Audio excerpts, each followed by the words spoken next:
Mm. Welcome, ladies and gentlemen.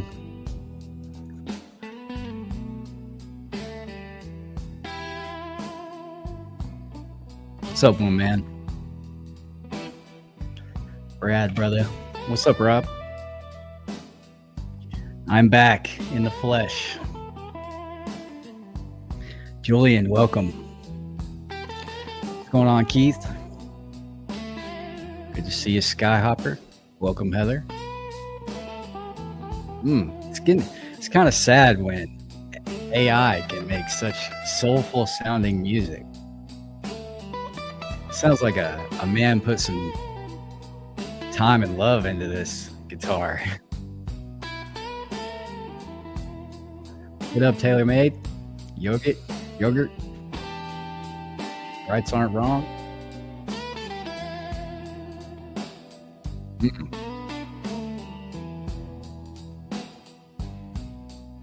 That is true.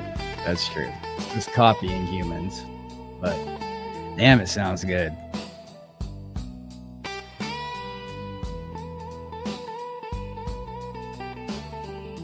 This is my guitar in the background, but the guitar you're hearing is not me.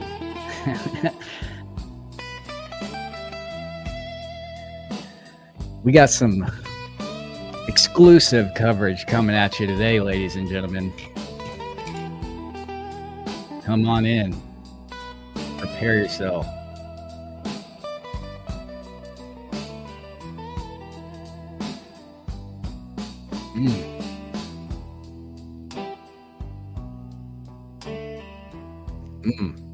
It's really hard not to pick up that guitar right now. I'm not going to do it. I've been doing that way too often on the stream. We're not here for me to become a guitar player or anything like that. What's up, Ralph? Glad you got the book, my man.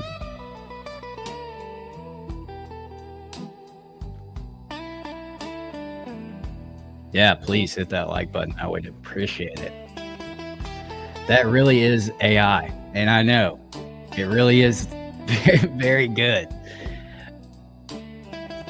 Guitar the Audit. Go ahead and ask your question, Taylor Made. I'll do what I can to answer it. But yeah, imagine if instead of ATA episodes, when we get to the sections, it's just me shredding on a guitar instead of legal analysis. What's up, Billy? Yes, it is Suno.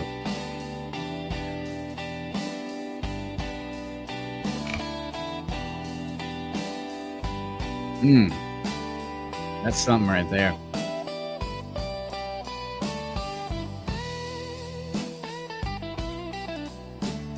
Fred, my man. Welcome to the greatest show on YouTube. You know it. The 10 Canadian dollars proves it.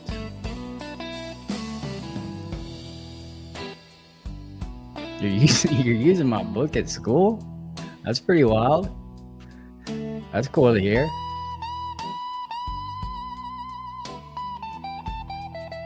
All right, let's get rid of this music because we got a question here. Let's see. What are you saying here, Taylor? If an officer asks you to come sit in his vehicle to conduct a traffic stop, then do you legally have to? Yes, you do. Check out Pennsylvania versus Mims. We talk about that case all the time. But yes, you do. They can control your movement during a traffic stop. And state troopers putting you in their car is pretty routine.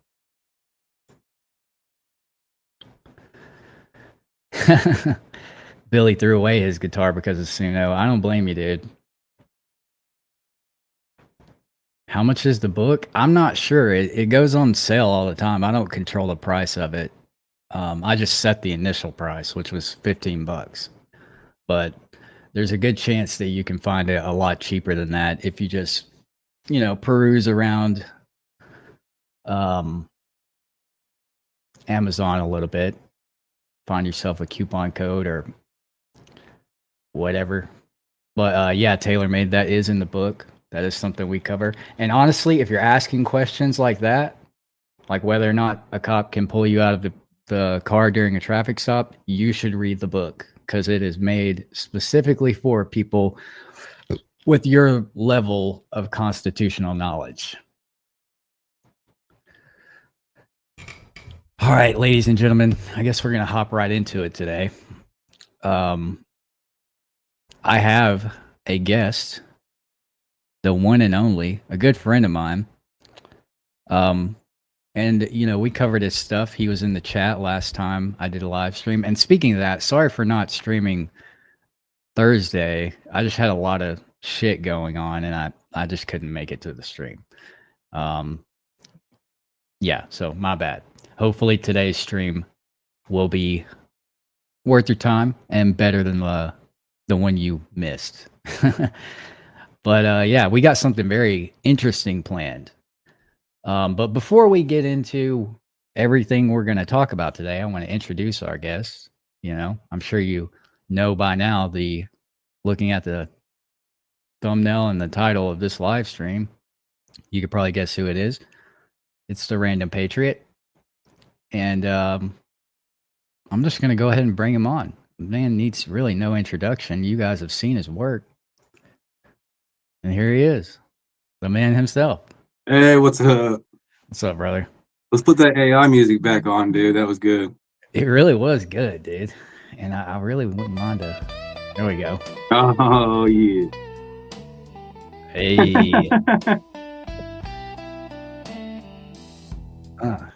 Yeah, there is something to that, man. That's it is some good robot music. For sure. Yeah, dude. Those damn clankers are going to take our music. Right. The wirebacks. Yeah. So, I'm sure all of you guys know who the Random Patriot is, who Justin is, the work that he's done. I mean, we covered your you were here. We covered your Homeland Security thing. Yeah. And, people love that, man. That was crazy, man. That was one of the craziest things. Yeah, I was telling them there was a lot of there was a lot of the actual scuffle that you took out of the original footage. Like, talk me through what your editing was like for that episode. Yeah, well, actually, I didn't take it out on purpose. When he snagged my phone out of my hand, it stopped recording, and so there's like, I don't know, at least a minute, I bet, of me struggling to get my phone out of his hands. And while I'm doing that, he's like trying to put me in a headlock. I'm trying to stop him from doing that. And then he's like smacking me.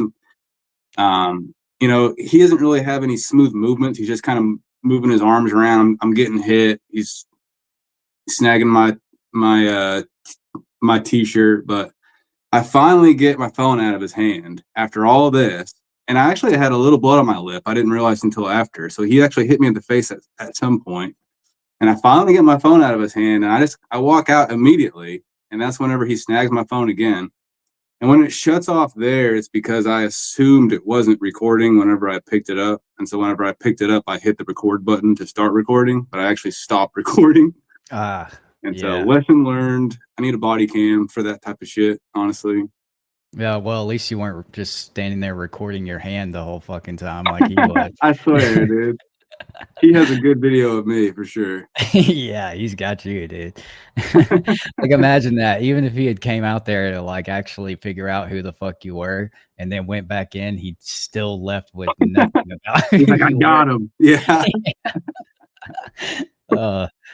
Yeah, but that was a wild encounter. And, you know, so one of the things I want to tell you that I think, you know, goes without saying, and I think I've told you this privately, but dude, you're one of the most composed auditors in the space right now. I mean, like, you and Sean have this like temperament about you that I think is just very well suited for this kind of work, you know, and it's rare, you know, to see people like you. And I'm glad that you're doing what you're doing. I think a big part of that too is having been to a trial. When you're at trial, all the stuff, like, they played my whole video at trial. all my cool edits weren't so cool anymore in front of a judge. You know what I mean? Yeah. Like Yeah. me yelling at the cop, this and that wasn't very cool anymore. And so like it was a life lesson or a career lesson, I guess you could say, of and now in my head is, you know, a juror or a judge, what are they going to think about how I'm acting right now, regardless if I'm in the bounds of the law or not. Especially in a juror's eyes, like they just see me yelling at a cop. They don't care that there's all, you know, there's all kinds of case law on it. They don't care. They just see me as the asshole. And so that, and I wasn't really a big asshole even before all that happened, but that definitely put me into kind of a perspective of how I need to be acting. Yeah. Yeah. And I think that some other auditors would probably learn that lesson too if they ever had to deal with the same kind of stuff you've had to deal with. And we were talking on the live stream about how you're such an assault magnet. You know, like it But seems like people just want to attack you for whatever reason. it's constant. Yeah. I think it's because I'm kind of nice. And so like they think, you know, this nice guy isn't going to do any shit. And I don't do anything back, but it's not because I'm scared not to. It's just I'm in my head like if I punched out that old guy, I'm going straight to jail. There is no anything, you know. Straight to Yeah. jail for punching out Homeland Security. Who's like 72. You know. Yeah, you would have been elderly abuse, federal charges, I'm sure, attacking a Homeland Security Yeah. guy, yeah, and they wouldn't have thought twice about, you know, putting you in jail for that. Whereas even though they witnessed Mr. Booth commit a crime right in front of them, they tried to claim that they didn't have enough to arrest him. And this was something I think that I want to revisit briefly about that interaction, because I saw a lot of comments on the video or on the live stream of people saying, "Oh, well, you got it all wrong. The guy that called you was just trying to get a statement so he could further his investigation." Yeah. Blah blah blah. But that's not how it was. Yeah. This Well, like you had said, I've been assaulted many a time and never has anyone been arrested for it. And every single one of those times, I give them a statement right there on the scene. So this time I'm like, no, you're not getting my shit. This time you saw it, because their excuse always is we didn't see it. Well, today, guess what, bro? You saw it. Yeah, So and they let's do still found something. a way. Yeah, Yeah. they still found a way not to do shit about it, which was crazy to me. And Yeah. yeah, and like when that investigator called you, he already had enough evidence to go and make an arrest. He didn't need your statement to do that. And I think that it was wise of you to withhold your additional evidence that you could help build his case until he decided to actually take some action. And I don't know if this was clear in the video or the live stream, but you did eventually make a statement and help him with his investigation and stuff. So Yep. it's not like you didn't eventually do the right thing too once he decided he was going to do the right thing. You know? Right. Yep. I told him verbally on the phone everything that happened. And then I even gave him a written statement after that via email. Now, it wasn't a signed affidavit in his office like they wanted me to do, but like whatever. You know? Yeah, I don't think it was necessary anyway. I mean, like I said, they already had everything they needed to file the charges. Right. And like you were saying, were they do they not trust the cop over your own statements? You know, like if the roles had been reversed and the cop had filed a report about you assaulting Booth, I'm sure they wouldn't have hesitated, you know, to Right. arrest Or, you. yeah, if I was in any scenario where the cop's story was not the same as my story, they're going to believe the cop's story, Exactly. no matter what scenario it is. So if you already have the cop story, mine is subpar anyway, according to them.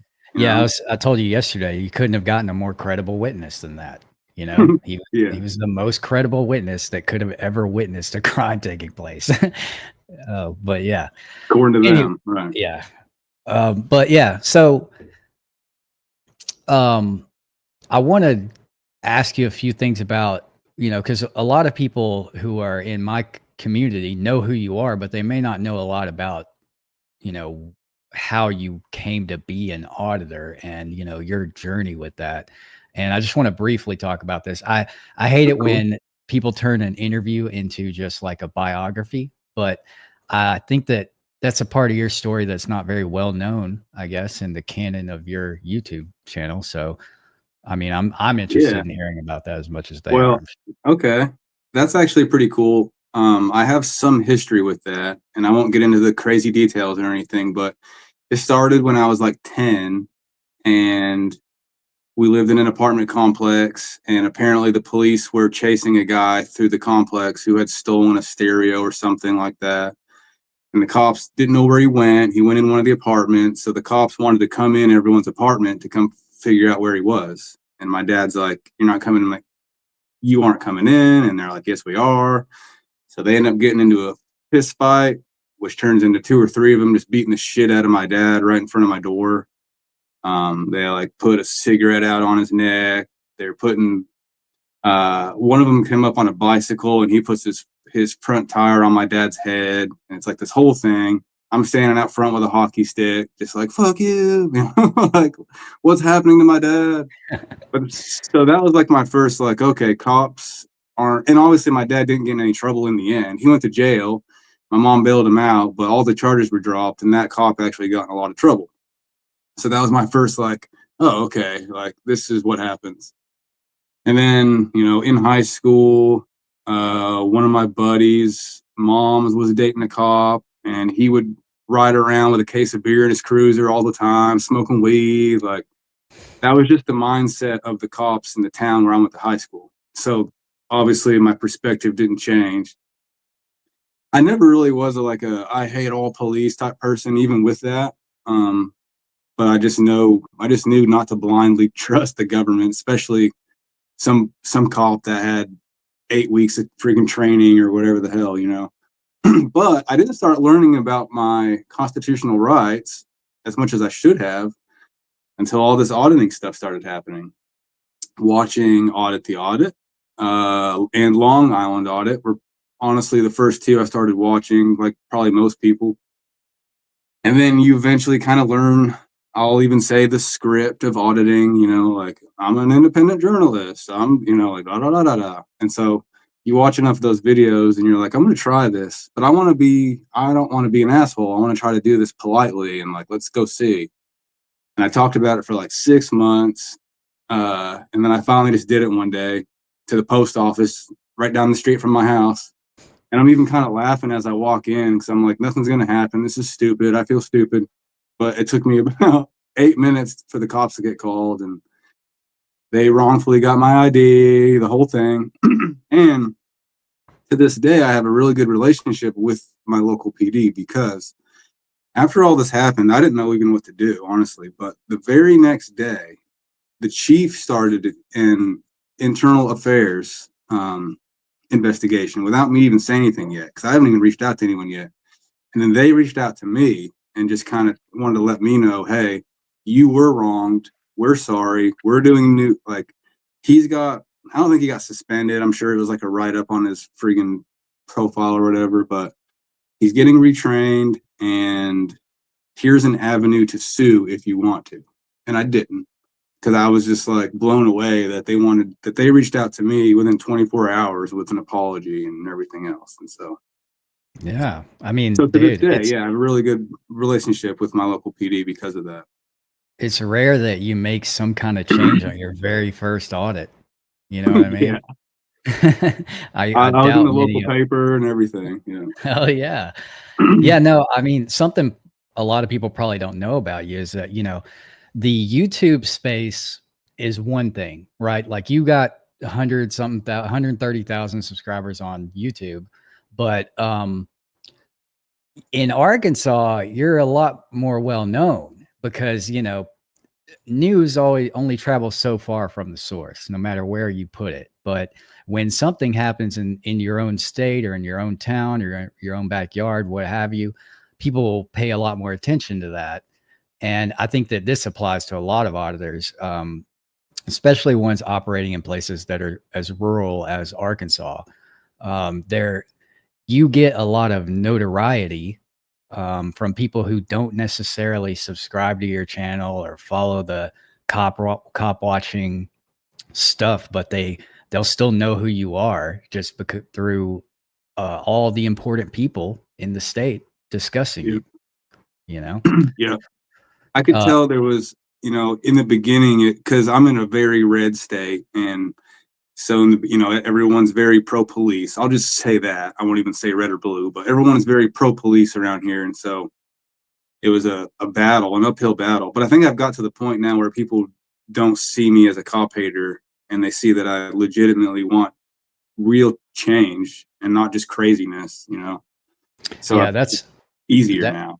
Yeah, I imagine that it would come easier because of that, and I think that that's been one of the biggest battles of just the entire First Amendment community. Like of them having to having to deal with the fact that there are a lot of auditors out there who don't take that approach and end Hmm. up making themselves an enemy of everyone in the state. And so Yeah. anyone who wants to do what you do is already starting off, from a bad place. And to Yeah. to get over that hill is a big achievement. Well, realistically, have you ever learned anything from someone yelling at you? Like, Yeah, no. I mean, even if it's a good point, you're still like, fuck that guy. And you're not going to like accept it was a good point because fuck that guy. Yeah. But if someone's like, no, I understand why you think that, but you're wrong. And here's why. Even if in the moment you don't admit that, you might go home and be like, you know what? Like, let me look it up. Yeah. Where you wouldn't have if someone was just yelling at you. That's true. And I say this all the time. And this relates to what you were saying earlier about being careful about what you say, because it's not just about whether or not it's legal for you to say it.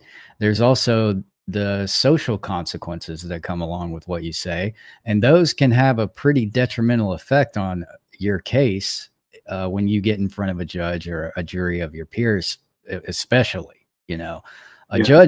judge would be a little more favorable, I think, to the Mhm. legality and the doctrine surrounding whatever it is. But when you're being judged by a jury of your peers who don't give a shit about what the legal system says, it's up to them to make a decision.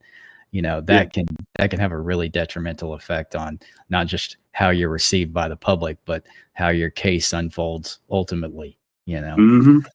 Because there's always those people that just don't understand. I mean, to this day, I have all these videos of my social experiment where I have the fuck cancer sign and the fuck the police sign, and I all these people that call 911, even for the fuck cancer sign, because they think just saying fuck is illegal, and they get mad when the dispatcher or the cop tells them that it isn't. So Yeah, imagine those being your jurors. You know what I'm saying? If those are your exactly. jurors.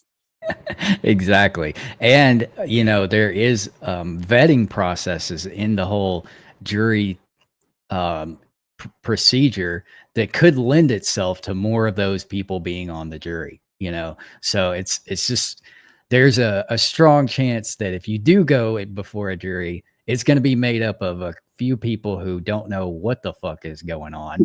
And Definitely. just Yeah. whatever pisses them off is how they're going to rule. Yeah. Um, but yeah. And that doesn't So mean don't exercise your rights. It just means have that in mind. If you want yes. a harder battle, I mean, by all means, yell and scream. But if you want a little more sympathy from who is going to be judging you, then you have to just keep that in mind at least. I'm Yeah. not saying No don't doubt. swear, but maybe just be in the moment of how you're doing it, I guess. Yes. I'm gonna post a link to Justin's channel. Oh, I'm signed into the wrong account right here. Hold on a second. I have So, so many YouTube channels nowadays that it's hard for me to pay attention to which one I'm signed into. There we go. All right, I'm gonna pin this. So if you guys haven't subscribed to Justin already, please do. But let's get into the meat of what we're here to talk about today. So you guys probably may or may not know, but a while back, Justin and I went to a town in Alabama called Hanceville. It's actually probably about 2 hours from my hometown in Alabama. I met Justin there. I drove up from Florida. He came down from Arkansas, and we were covering the fact that the entire police department had been suspended. And Justin had actually been there prior to us going there together. When was it you went there the first time? It had to have been like 5 or 6 months before me and you went. Maybe not quite that. I forget. We went in June. So was it cold when you It went? was like March or April. It was Okay, I was wearing pants, but it wasn't cold, you know. gotcha. Yeah. So I think it Gotcha. was April. All right. So he went there, and I actually have a video for us to talk about today. And I put this video together using a bunch of different stuff because, like, what actually happened is we went to Hanceville, we filmed a few things, we, did some stuff, but a full video about it was really going to require going back and continuing the investigation, sitting on it for quite a while. I ended up in that time doing this channel again, starting Audit the Court, and having to make some changes to how ATA was working. So I've been too busy to go back. And so what we're going to do is just basically, I put together this video of the things that we did while we were there, and also explaining the whole reason why we were there in the first place, kind of combining elements of your original video and the footage we shot while we were there. Let's So, do it. yeah, the idea is today we're going to watch that video together, give you some commentary about it, talk about what we did, what happened. And yeah, I guess the only thing to do now is just to kind of get into it. You guys are about to see a whole new experience. No one's ever Yeah. done what you're about to see. Yeah, for sure. I don't know why the video just keeps playing on its own. But yeah, this is an exclusive. You won't find this anywhere else. This Brand is new. brand new footage, and my first collaboration with anyone in the YouTube space Yeah.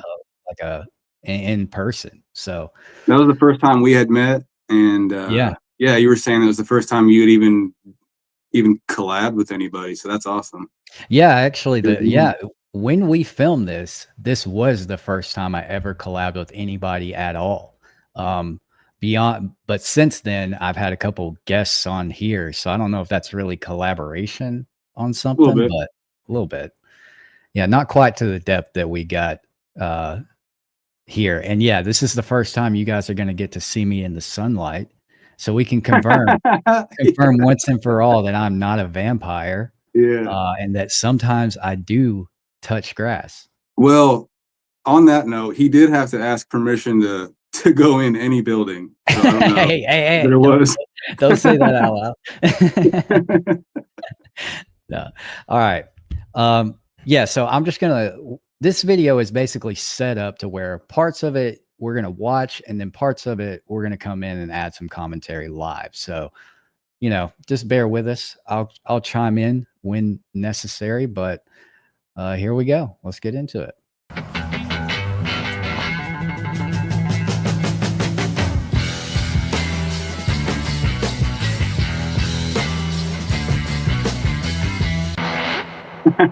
This story is about Hanceville, Alabama, where an entire police department, including the chief, was put on administrative leave for its culture of corruption. The beginning to the end of this department was when a dispatcher overdosed on the clock last April 2024 after using a long list of drugs they got out of the evidence room. Apparently, there was a hole in the wall big enough to put your arm into, which allowed them access to the evidence room without having to open the door and check in or out of the room. After the death of the dispatcher in April, the chief resigned and the mayor appointed a new chief, but the police department still somehow successfully covered this up and hid the facts of the death from the entire city until February 2025. This is when the mayor placed the entire department on administrative leave. And something kind of funny is at one point before the corruption was exposed, the new chief is quoted by saying, "The guys we have here now, I'm really proud of them. I don't have to worry about the decisions they're making. It's comforting to know that I can trust these guys." The department has roughly 8 to 12 officers when this happens and one chief. All are on administrative leave, and some are under investigation, and some already have pending charges, including the new chief. and all but 4 officers have resigned at this time. Soon after this, there was a meeting held in the city council chambers where the grand jury said the department had a rampant culture of corruption and operated as more of a criminal enterprise than a law enforcement agency. The grand jury recommended the department be immediately abolished. In the original meeting in the city council chambers, the city clerk, Tanya Wilcox, she claims that she knew about the corruption before the death of the dispatcher and that she received death threats from the department because of what she knew.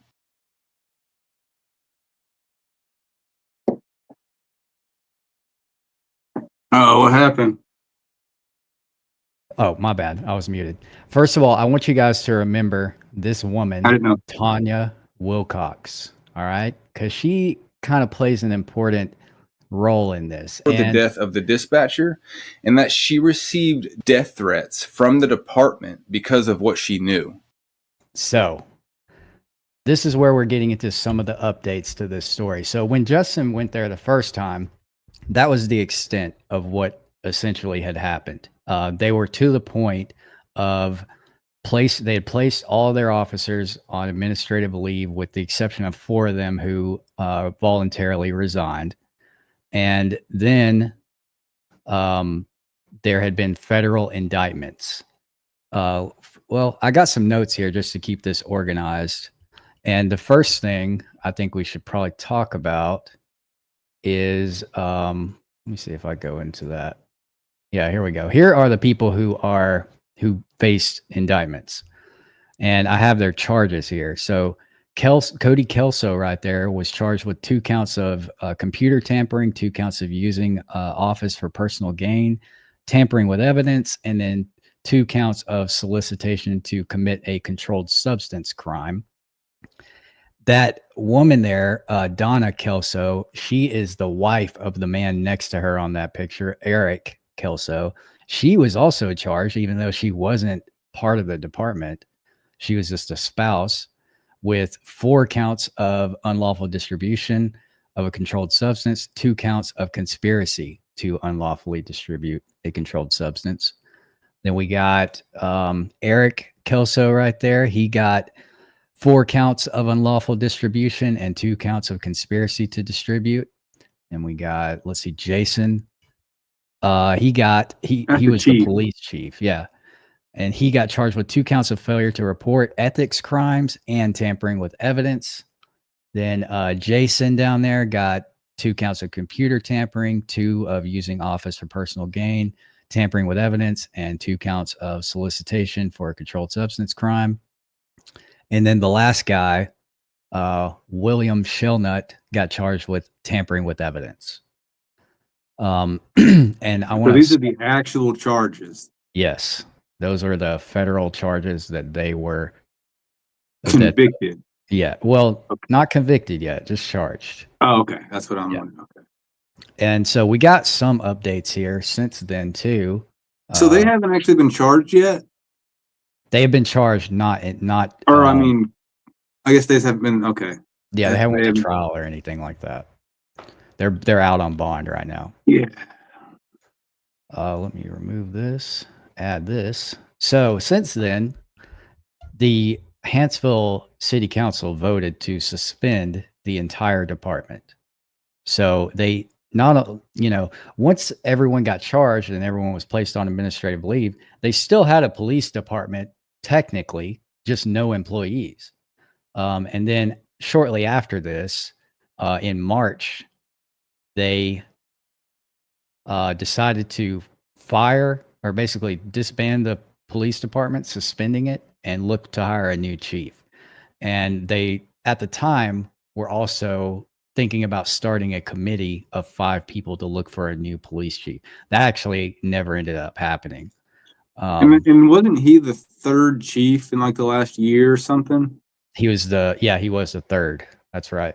Because the other guy, I can't remember what happened to him. I think you said something in your original video about it, but I don't remember. I remember mentioning that there was a couple of them, but I don't remember the reason. Yeah. Yeah, I'm sure that there was probably a litany of reasons why. But yeah, so part of this, after all the federal indictments came, they realized that due to the nature of how the evidence room had been kept, that they weren't going to be able to prosecute several cases, and they ended up dismissing 58 felony cases, most of them dealing with drugs, but essentially they did not have the evidence. After they allowed unfettered access to their evidence room, they couldn't trust the legitimacy of any of the evidence in that room.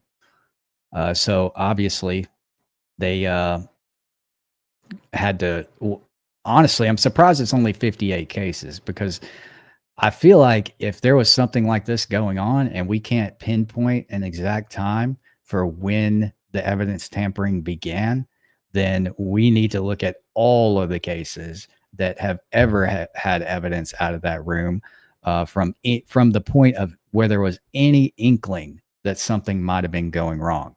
Right.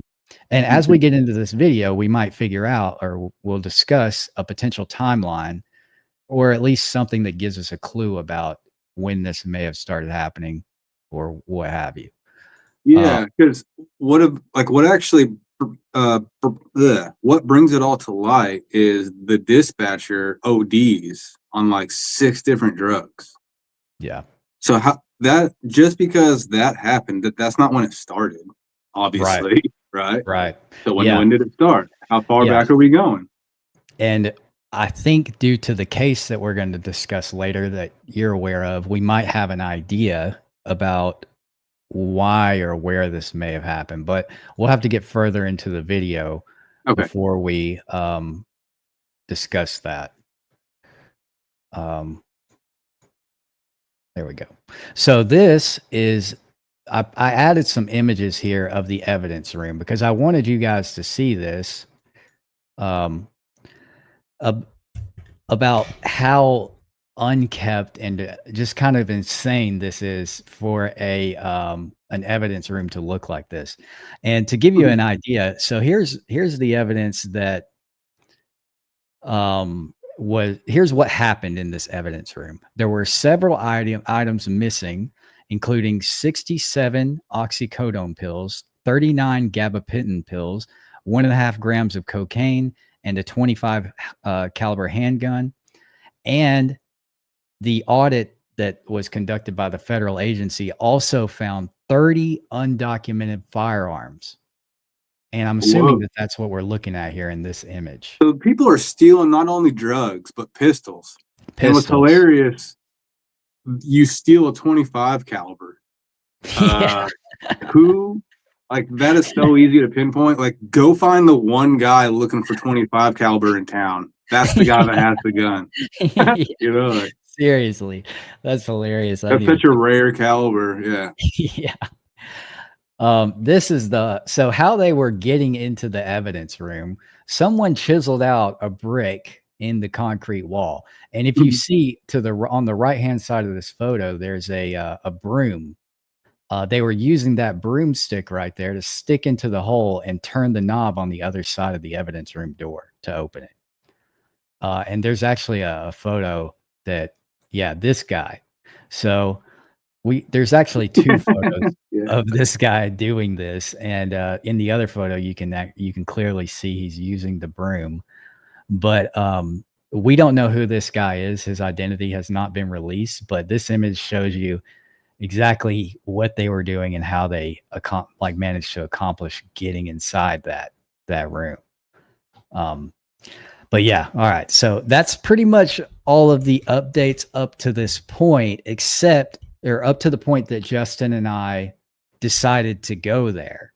Are you going to talk about the dispatcher? Well, actually, I'll wait. You're going to get into the lady that knew some shit, but she didn't want to talk about it because she was scared. Are you going to get into that in a minute? Yeah, we were talking about, and I added, let me go back here to where she was. I have a couple of things I wanted to kind of add to that, so I didn't want to miss it. I think, let me go back real quick because I had that somewhere here when you were talking about it. Yeah, her. So she knew about this is what she said. Death threat.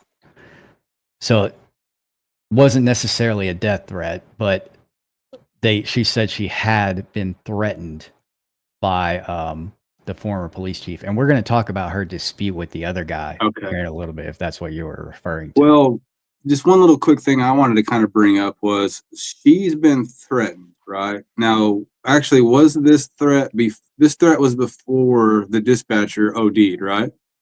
Yes. Or she says it was. And then the dispatcher OD'd on, I think, literally 6 different medications.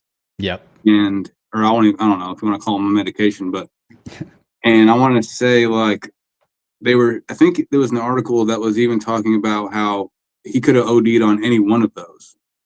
Yeah. And I didn't include this in the video, but the toxicology report was released of that guy. I think his name was William.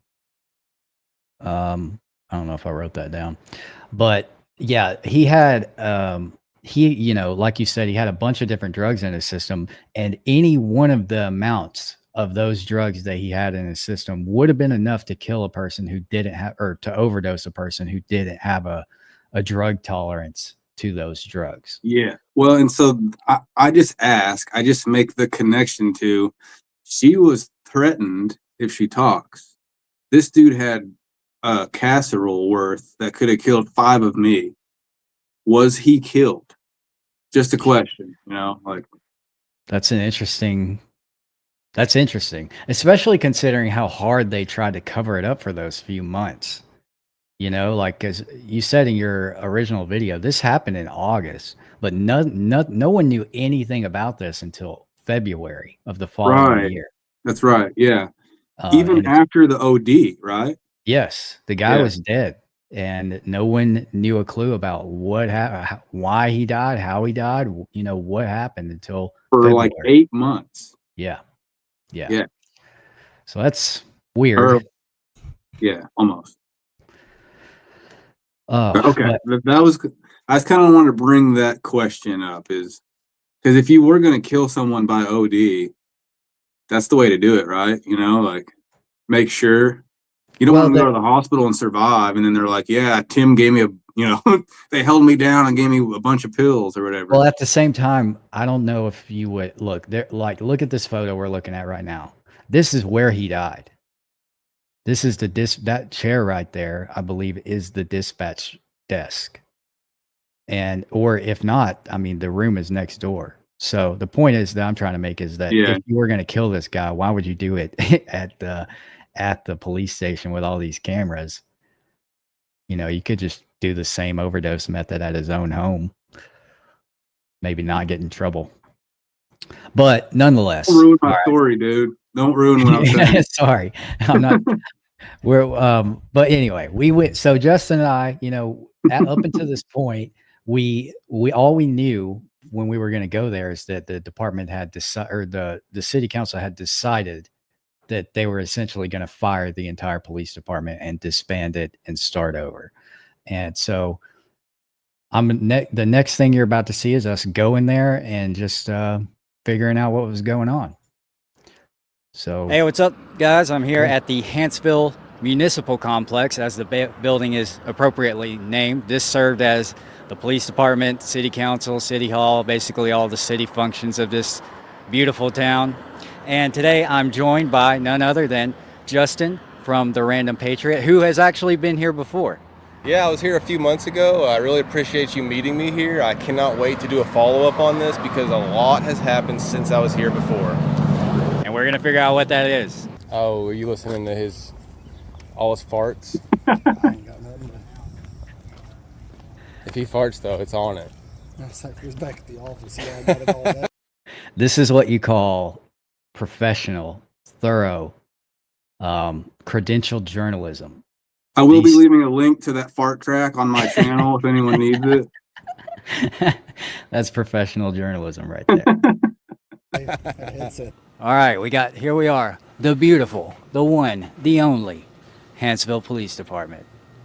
Except it doesn't exist anymore because everyone's fired and a lot of them are facing criminal charges. As you can see, this was once upon a time a very secure building, but not secure enough for the people that actually worked here. Yeah, we can't go in here right now, not at least at this entrance, and I'm pretty sure that the entire police department wing of this building is shut down right now, rightfully so. But we're gonna walk around and check things out and, you know, go to this city council meeting later and just get some answers if we can. So here we go. We're about to go interview a man. It's a man that you may recognize if you watched my first video on this. We stayed in touch after we met last time, and he agreed to come down here and talk to us. We're hoping to interview some other people as well. We'll see who's actually here and willing to talk, but a man named Dan the Man, he's going to speak to us about a few things, and then we're going to go to the City Hall meeting. And the City Hall meeting is where we hope to meet some more people that will be willing to talk to us about all this and just answer any questions we have or tell us anything they want to tell us. So, we did end up actually going and talking to Dan again. Justin, though, spoke to Dan in his first video. And the reason I'm telling you this is because I recorded a whole interview with Dan, but I told him that day that I would let him see the footage before I published it. But unfortunately, I did not. I mean, this was kind of planned a little last minute, so I didn't have enough time to reach out to him and make sure that he was cool with what we were about to do before publishing this video and doing this live stream. So I just took some of the clips of Dan from you interviewing him in your original video, because he kind of just said a lot of the same stuff all over again anyway. And that's what we're about to take a look at here. And then I also took one of the testimonies from your original video that you'd gotten from a city council meeting. I guess it was on a news story or something to that effect. But I wanted to include this in the video because I want you guys to get a sense of how the people that actually live in Hanceville feel about this stuff and what happened and what's transpiring. 100% failure in good order and discipline. Every time you see a spokesperson on the news, they always come out with this arbitrary figure of the 1% makes the 99% look bad. I'm not a mass surgeon, but this is 100%. Right. The whole police department. The whole department was involved. Yes. There's a Shout out to Josh from Accountability for All. culture Definitely. here that needs to be changed. We don't want to cultivate this culture. That's a good way to put it. Yeah. Right. If you would give me a job, give me a gun, give me a badge, and I can roam to and fro like a ravenous lion, seeking whom I may devour, and there are no repercussions or consequences for my actions, and you make these set-aside laws where they shield me from prosecution when I do wrong. It emboldens you to continue to do wrong. What it does is it causes an inflated sense of self-importance. Right. Correct. Yo, shout out to Dan. I think I love Dan. Yeah, he's expressing sentiments that I think pretty much everyone in America feels, you know? Yeah. And the next story that you're about to hear is a little more personal, and I think that it'll really drive home it'll really characterize how the Hanceville Police Department was operating before all this happened. Good afternoon. Some of you already know who I am. My name is Brian Campbell. I've lived in Hanceville 62 years, and I was a victim of this police department. I will preface my remarks by saying, not one day, not 1 minute in my life have I ever been in any kind of trouble. Maybe a speeding ticket. On May the 20th, 2023, I was caring for my wife. Some of you know me. I've known some of you since you were children. I was caring for my wife with Alzheimer's and my disabled daughter. On that day, an incident happened at my residence. Hanceville was dispatched. 2 officers approached my home, and I didn't know why they were there. I inquired why they were there, did not get a response, so I proceeded to close the door to my house. Upon doing so, one of the officers took his foot, jammed it in the door, and forced his way into my home. So what happened after this, I didn't want to, I mean, that clip is like 7 minutes long. I recommend you go watch Justin's original video if you want to hear this man's full story. But they basically broke into his home over an anonymous phone call, ripped him out of his house and beat the shit out of him while he was caring for his sick wife, who had a terminal illness. And they beat him up so bad. This is something that he said in this statement, that when he got to the doctor asked him, you know, how did this happen to you? He thought that he was involved in a car accident or something. And turns out it was the cops that beat the shit out of this guy for no apparent reason. But yeah, his story is really tragic and sad. And I think it really paints a picture of how the Hanceville Police Department was operating prior to this whole investigation and stuff. He talks about the jail cells as well. He says, I forget where he works, but he says he's traveled the world. He's been to like 17 different countries or something, or maybe even more than that. But he's never seen something so disgusting than the jail cells. And he was saying there was feces on the floor. Looks like it hasn't been cleaned in 5 years. And that paints a picture as well. You know, jail stuff, but you can't. I mean, come on, like you can't. You still have to treat on them the floor. humanely. Yeah. What's interesting is one in the recommendations that the grand jury had offered. One of the things that they specifically mentioned was how terrible the conditions of the Hanceville's jail was, and I think that they specifically recommended that no one be placed in custody in that place. So everything that he's saying there about, or that he says in that statement about the jails, is almost certainly true. So we have no reason not to believe him. But yeah, Dan actually talks about, and I think this was in the second interview with me and you when we went back with him, but I don't want to give away too much or get into what he was talking about, but he wrongfully did a day or two in that same area. I don't know. Actually, I'm not sure. I think it was actually. I'm sorry, but he was saying it was so cold in there that they purposefully kept it cold as well, to where you're shivering, and they don't give you blankets. They don't give you anything. They want you miserable. It's a torture chamber. Yeah, it's kind of how he was describing it. I've heard that from a lot of people who have been to jail in rural places too, that, you know, they do shit like that where they just keep it extremely cold in there. They do basically everything they can to make you be uncomfortable, be like right up to the line of it being a constitutional violation of some kind. So yeah, I mean, yeah, I have no doubts that Mr. Campbell's story was certainly true.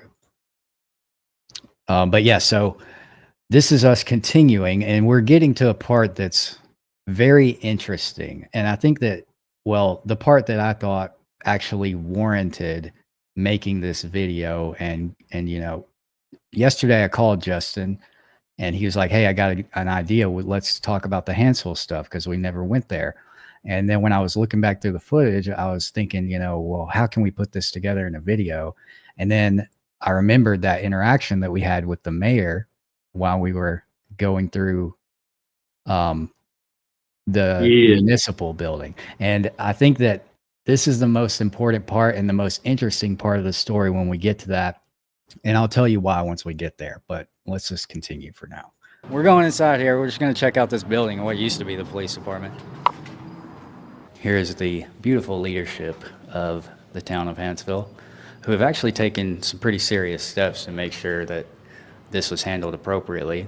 They took all the advice of the grand jury, and they did fire the police officers, so got to give them credit for that at the very least. As you can tell, this entire building is probably not much more than like 5,000 or 6,000 square feet for basically every service that a municipality can offer the citizens. So, I mean, if that tells you anything about how small this town is, this doorway here used to lead into the police department. Of course, now it has been locked and not allowed to enter, and they put some black stuff in the window so you can't even look through the doorway. And yeah, you can't go in. Excuse me, ma'am. Is there any way we could look inside the store? No? No, it's locked down. Yes, ma'am. Got it. Sorry. No problem. Police department. And we were just informed that this entire section of the building is locked down at the moment. I'm assuming that's for some kind of investigation. What is this? That's where you order the drugs. Yeah. They had to shut this down too. This right here is the drug ordering kiosk that Hanceville used to have. You used to be able to, if you're a police officer, you could just come right up here, swipe your law enforcement credentials, and order up fentanyl, gabapentin, you know, whatever you need. Get you some Addies and some Gabbies. Oh, and conveniently enough, if you just didn't happen to have the cash, there is an ATM right here. You know, if you are low on drug money, they don't take debit cards, so you got to get cash. They make it easy as possible. Just so you guys know, this person is my cameraman, and I don't want to reveal his identity for no reason. That's why he's blurred out. And if you don't have money, there is just a hole in the wall where you can just get it out. You don't have to use the kiosk or anything. You just go in there. Just walk in, reach through the wall, you're good. You snag it. Okay, so while we were perusing around this building, you know, just looking around, doing what you just saw, messing, you know, just fucking around, seeing, you know, basically just filming stuff, waiting for the city council meeting to start and for people to start coming in. We happened to run into Mayor Tommy Sawyer, and I gotta give Justin credit where credit is due, because what you're not gonna see in this clip that I'm about to play is that we had been engaged in small talk for a couple of minutes prior to this clip, and I had asked the mayor if he would be willing to talk to us or make any kind of public statements about anything that's going on. And he was basically like, no, we're not going to talk to anyone about anything. And was just saying that he's not going to answer our questions. But Justin, being the fucking champ that he is, didn't take no for an answer and decided to just pitch this out anyway. And, before we get into this clip, I think it's important to start building a little bit of context. Okay, so the first thing that I think you should know is that back in April, this article was put out. All right, and it was when the Hanceville police chief resigned and was replaced by the mayor, but it kind of buried it in this lead here is the fact that the assistant police chief, Adam Hatter, also gave his notice of retirement. But the entire rest of this article doesn't mention anything about him. The rest of this article is all about Chief Howell and his resignation. And that's interesting. The reason that that's interesting is because Adam was the, and you were right, by the way. I don't know if I told you this. It's not deputy chief. It is assistant police chief. You were totally right about that. Yeah. But this guy, Hatter, was actually the one who was over the evidence room. He was the evidence custodian. And how do we know this? Well, Mr. Hatter actually filed a lawsuit 4 days after the individual who overdosed in the room overdosed. Now, if you look at this PDF of the lawsuit, the allegations are that Mr. Hatter was basically forced to resign by the mayor. The mayor, he had Mr. Hatter had a argument with Tanya Wilcox, the one who is alleging that she knew things were going on for a long time and that she received threats from the department. Hatter and that woman got into an argument that led to Hatter being forced to resign by the mayor. Now, why this is important is because Hatter was the one who was over the evidence room. And bear in mind, this all happened in April. So several months prior to the August overdose, Hatter was forced out of his position. And in the lawsuit, this bottom section that's highlighted here, he specifically told the mayor, you need to give me time to be able to bring someone else in to be the new custodian of the evidence before you just fire me on the spot. The mayor initially agreed to that. And he was like, yeah, we do need to bring someone else to take over this stuff. And then for whatever reason, that same day, he changed his mind and forced Hatter to resign immediately. So Hatter ended up resigning, and the chief wouldn't even let him take his work car home. He ended up having to, or I'm sorry, the mayor wouldn't even let Hatter take his work car home. And it took some convincing for him to even allow another officer to drive Hatter home. So there was clearly some problems between the mayor and Hatter. So would you say Hatter was mad about all this? That was a mad Hatter for sure. He was mad. But it wasn't for 4 months later, 3 months later, that he files a lawsuit after the death of somebody. Yeah, 4 days after that. So death. it isn't like it's the next week or even the next month where he's just like, this is wrong, and I'm going to go file a lawsuit. It's later when somebody actually passes away that he gets really mad. Yeah. To add something even more interesting to this, that Hatter was actually involved in another civil rights lawsuit from a citizen in Hanceville who claimed that he beat him up at a gas station and forced him to leave and then ended up arresting him for disorderly conduct. That federal case was eventually dismissed, but the allegations are there nonetheless. So we can't just say that Hatter was necessarily some good guy trying to prevent the corruption of the evidence. We don't know that. But what we do know is that he was fired. He was the one over the evidence. And 4 months later, someone's ODing on because the evidence room is not being well taken care of. And so nobody was actually put in charge of the evidence room after he left. Not in any official capacity that I could find documented. Like they may have had some kind of internal thing where they were like, yeah, you're the new evidence guy. But dispatch. Yeah, probably. Yeah. But yeah. And so I kind of wonder, let's say, just picture yourself working anywhere, right? And the guy in charge of that room, this very important room, he is now gone. Well, if he had this super tight ship on this room and it was just kind of known in the building, like tight ship, don't mess around, like don't even screw up on if you were in there lawfully, like make sure you write your name down. If that mindset was in there, do you think it would have went so haywire? Or what I picture in my mind is they were already kind of doing this, but more conservatively, more, it wasn't so obvious. They weren't just going crazy.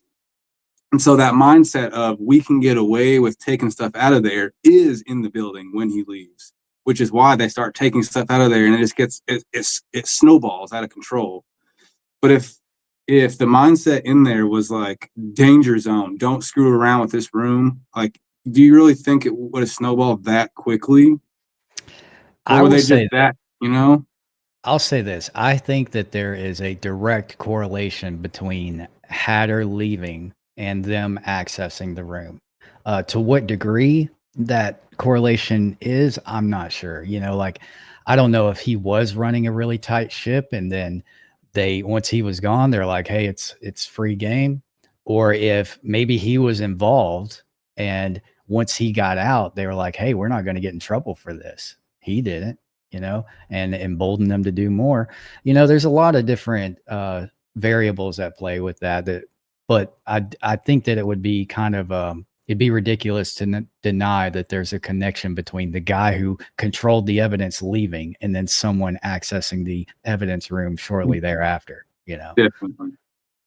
But so I set up all that because when we get to when we encountered the mayor, it was very interesting because on the way to Hanceville, I found this case of Hatter's. So we didn't know all the details. We just knew that there was a lawsuit that had been filed at this time. And that was one of the things we wanted to ask about. And Justin, like I said, he refused to let the mayor go without asking him about it. And this is the result. I did have one question, if you don't mind. I at least ask. Hatter, he was the guy that was in charge of the evidence room prior to the overdose and stuff. I forget his first name. His last name was Hatter. Is that right? That was my understanding. Do you know why he was fired? Well, he was let go before the overdose and everything, as far as I was reading. Yeah. He actually, if he came out on the some of the social media, that he actually retired. Oh, he retired. He actually retired. Yeah. Okay. Well, there was a quote of him saying that he was let go with no valid reason. Well, also, he filed a lawsuit. Well, what is said out there. And there's a law, and he's filing a lawsuit for being let go for no valid reason. Yeah, he retired. Gotcha. All right. Well, thank you. Appreciate you, man. I mean, you hear a lot of stuff is said that, some of it, I don't know. I can't answer. Yeah, absolutely. I can't answer. We don't expect you to have Okay. Were you here when he was let go, or was that the mayor prior to? Yeah, I just came up. Okay. Yeah. Gotcha. Yeah. He actually, like I say, requested to retire. So. Interesting. Okay. All right. See y'all now. Thank you, sir. Thank you. See you. So that's an interesting response there, saying that he requested to retire after, and bear in mind, this is in June of the following year. So this lawsuit had been going on for almost, 9 months by the time that we had came here and asked him about it. So it's really weird that he denied the fact that, Hatter had been wrongfully terminated, and he just basically blatantly ignored the lawsuit aspect of this and tried to play the narrative that it was a voluntary retirement. Yeah, he said it came out on social media that he retired. And that's not how it happened. Like, is that how you answer something like that you were involved in? It came out on social media.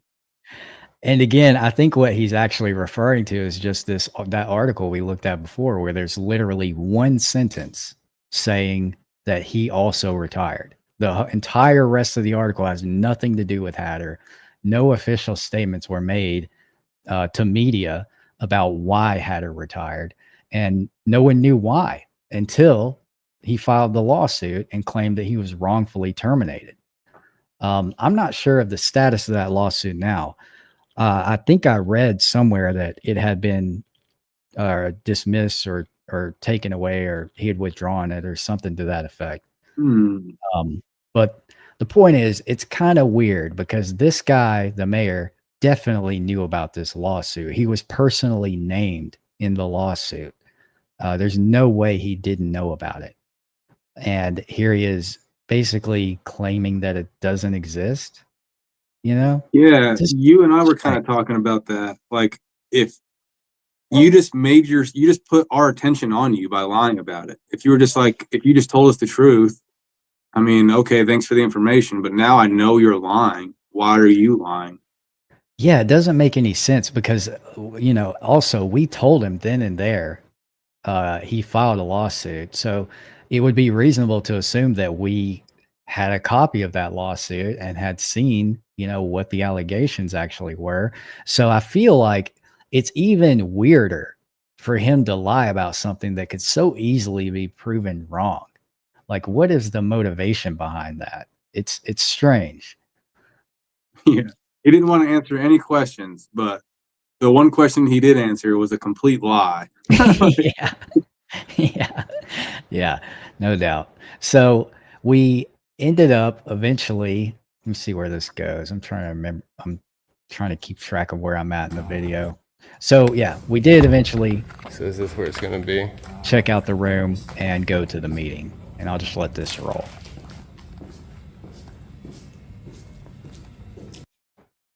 So this is where we went to the meeting. We watched everything. The main things that were being discussed at this meeting were basically they were trying to figure out if they want to bring in a third party to draft new policies and act as a liaison between the district attorney in Hanceville and the Coleman sheriff's, or what, I can't remember the name of the sheriff's department, but Yeah, Coleman. is it Coleman? Coleman Sheriff's Department. They took over the policing aspects of this case once they disbanded the original police department. So they needed someone to come in and lay the foundation for a new police department. And that's essentially what this entire meeting was about. And while we were there, we weren't the only ones there, I guess, covering this meeting. There was actually multiple other news agencies there at the time. This is one of them. As you can see, we caught a little behind the scenes footage.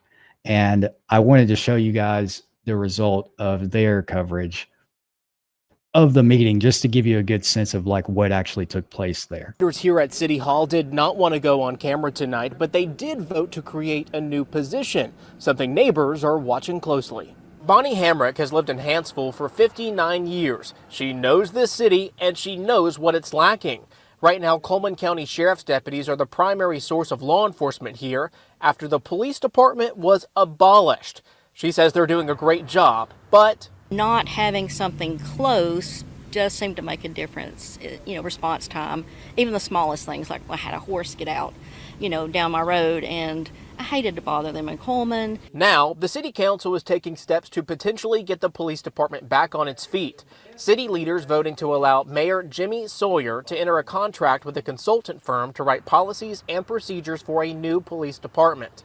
The mayor did not want to discuss this new consultant position with WBRC, but he did say he wants it to be crystal clear this is not the creation of a new department, rather the creation of a new position to serve as a liaison between the sheriff's office and district attorney's office. I think that's good. It sounds like they're going to basically just rebuild, get some new policies and procedures in place, which you've got to have that, and some new ideas to hopefully make everything transparent. It's still unclear who the consulting firm will be. That's why Councilman Kenneth Cornelius says he was the only no vote. However, the rest of the council agreeing to pay the consultant up to $42,000 for a 6-month contract. The mayor feels like a consultant could answer questions like what to do with all of the police cars. There is a lot of uncertainty here, and neighbors like Hamrick just want a police department they can rely on. Make sure that everybody is on the same page, they're honest, and really protect the citizens in the city. Now in May, Councilman Cornelius told WBRC that Hanceville won't have insurance coverage for a police department beginning this July, which is part of the delay in restarting a department. Your reporter in Hanceville, I'm Brady Talbert, WBRC 6 News, on your side. So, an interesting part of this, and something that you probably wouldn't have picked up while, like, just in a regular video of doing this, but since we're able to do live commentary, this will make a lot of sense. We were walking around after the meeting, filming some of the stuff that happened there, just kind of getting some B-roll and stuff. And while we were going around, my camera guy happened to catch this shot coming up right here. All right, you see this guy back here standing in the background? This guy was being kind of avoidant. He sat by himself at the back of the room. No one was with him. I actually saw one of the reporters from one of the local news agencies come up and ask him who he was and if he'd like to say anything to them. And he refused to talk. He didn't want to talk to anyone from the media.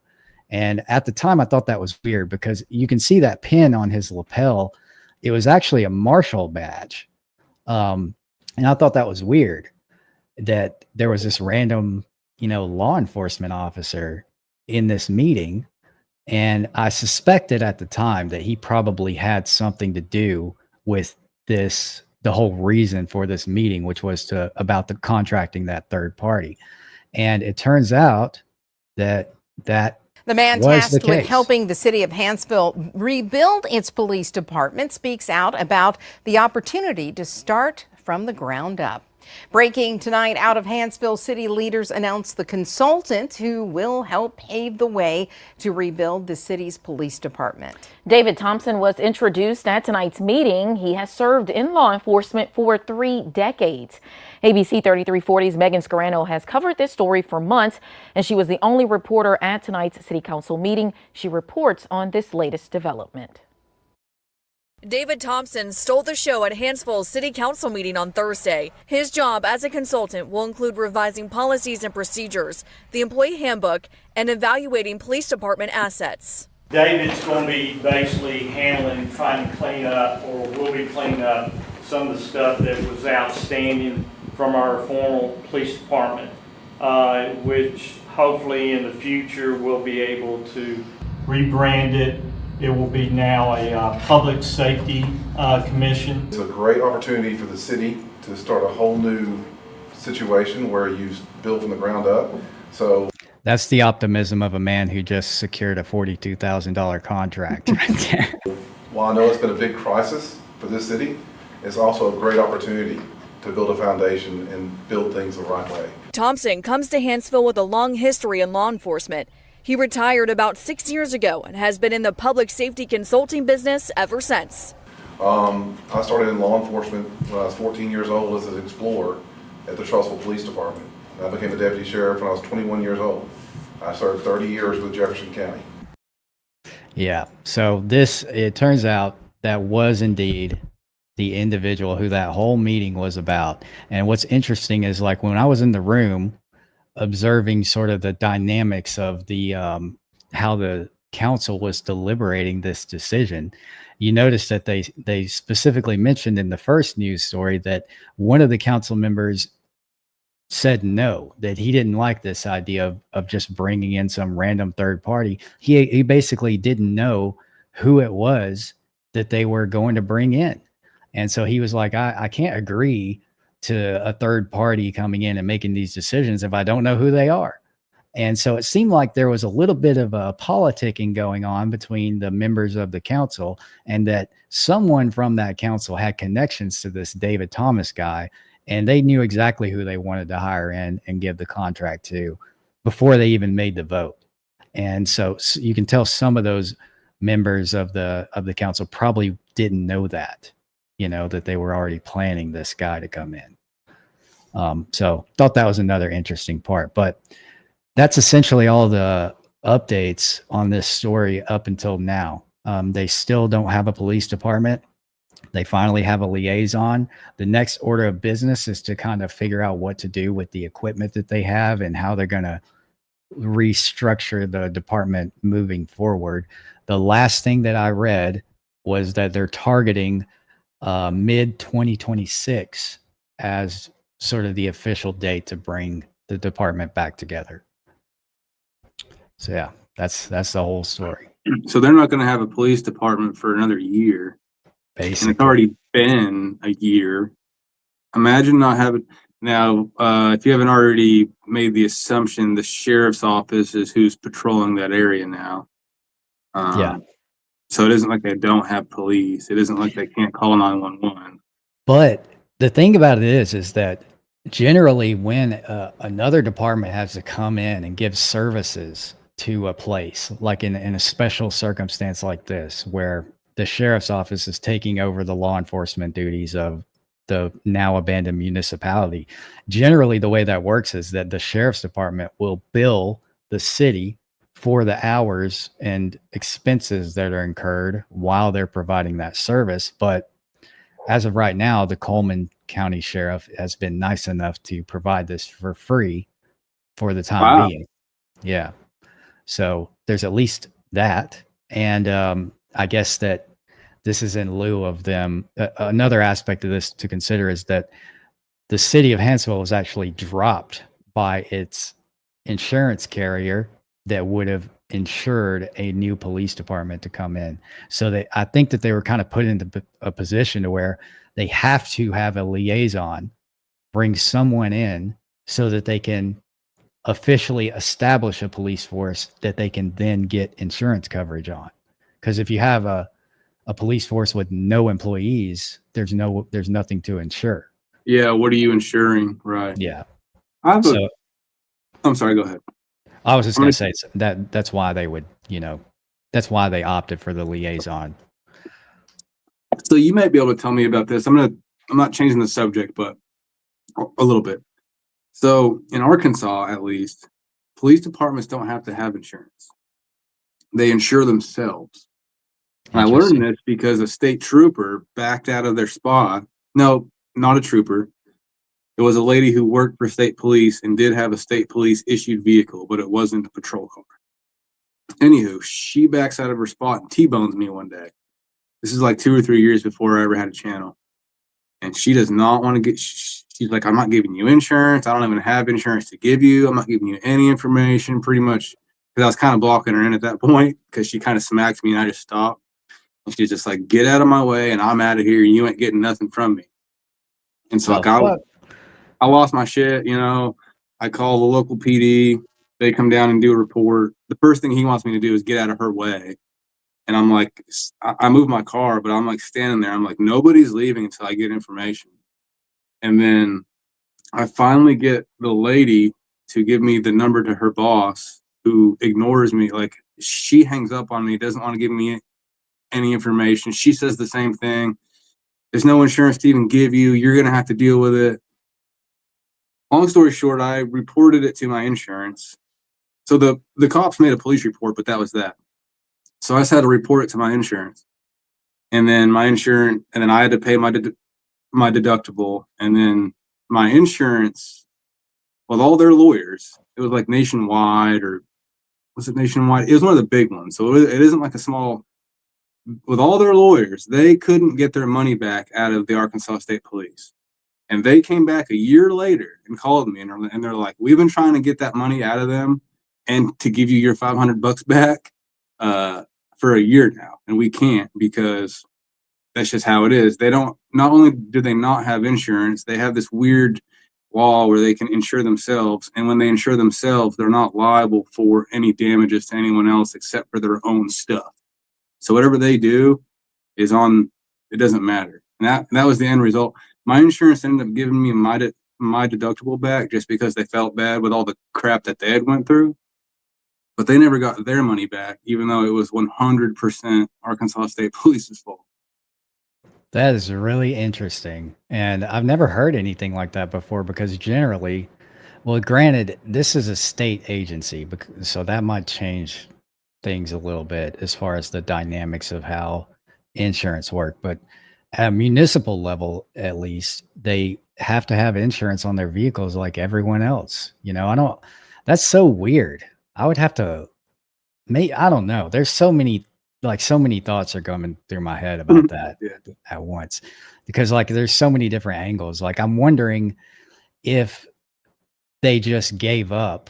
But here's my first thought. My first thought was, well, maybe in that case, your actual course of redress would be to file a claim against the city, to sue them, or I'm sorry, the state, the police department.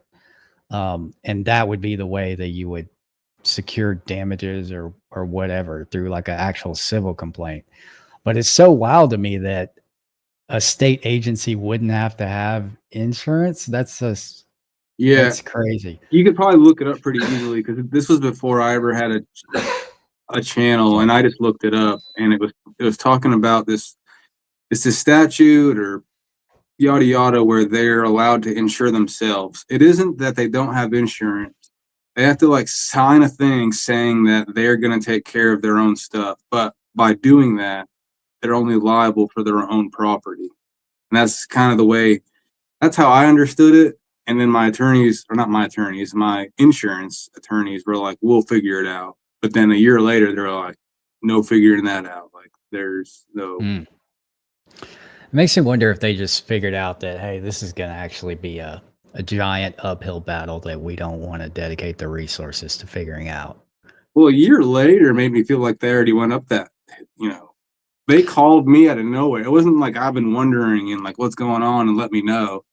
Like out of nowhere, I get this phone call and they're like, we just wanted to let you know, like, we've been trying everything we can. And I was like, that was a year ago. And they're like, we know it's been a year. We've been trying to get this money out of them. Have you been involved in a car accident before that? Like any car accident? Yeah. Well, I was involved in a fender bender like back in April, like right at the end of April. And it didn't get resolved until just a few weeks ago.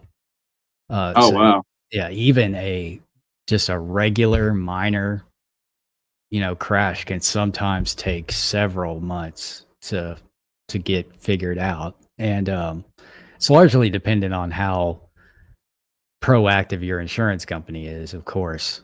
But I imagine a situation like that, like even if they weren't having a lot of trouble or just like a little bit of pushback, that it could take a lot longer anyway, just for a regular, longer than a normal insurance claim might take. Yeah. So, but I'm not trying to take away from what you're saying. I mean, it does sound fucking crazy. Yeah.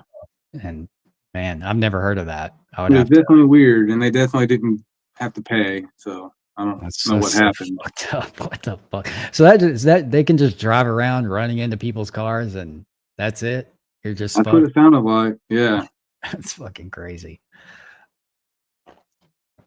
Well, Justin, I mean, are you wanting to chill for a little longer? You gotta head out, man. What's up? I'll chill for a little bit.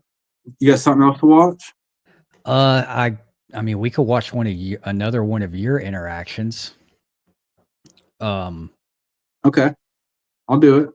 Yeah, let's do that. Let me see. I had a couple here. Yeah, I had saved a couple ideas just in case this opportunity arose. Yeah, what you got? Arised. Let me see real quick.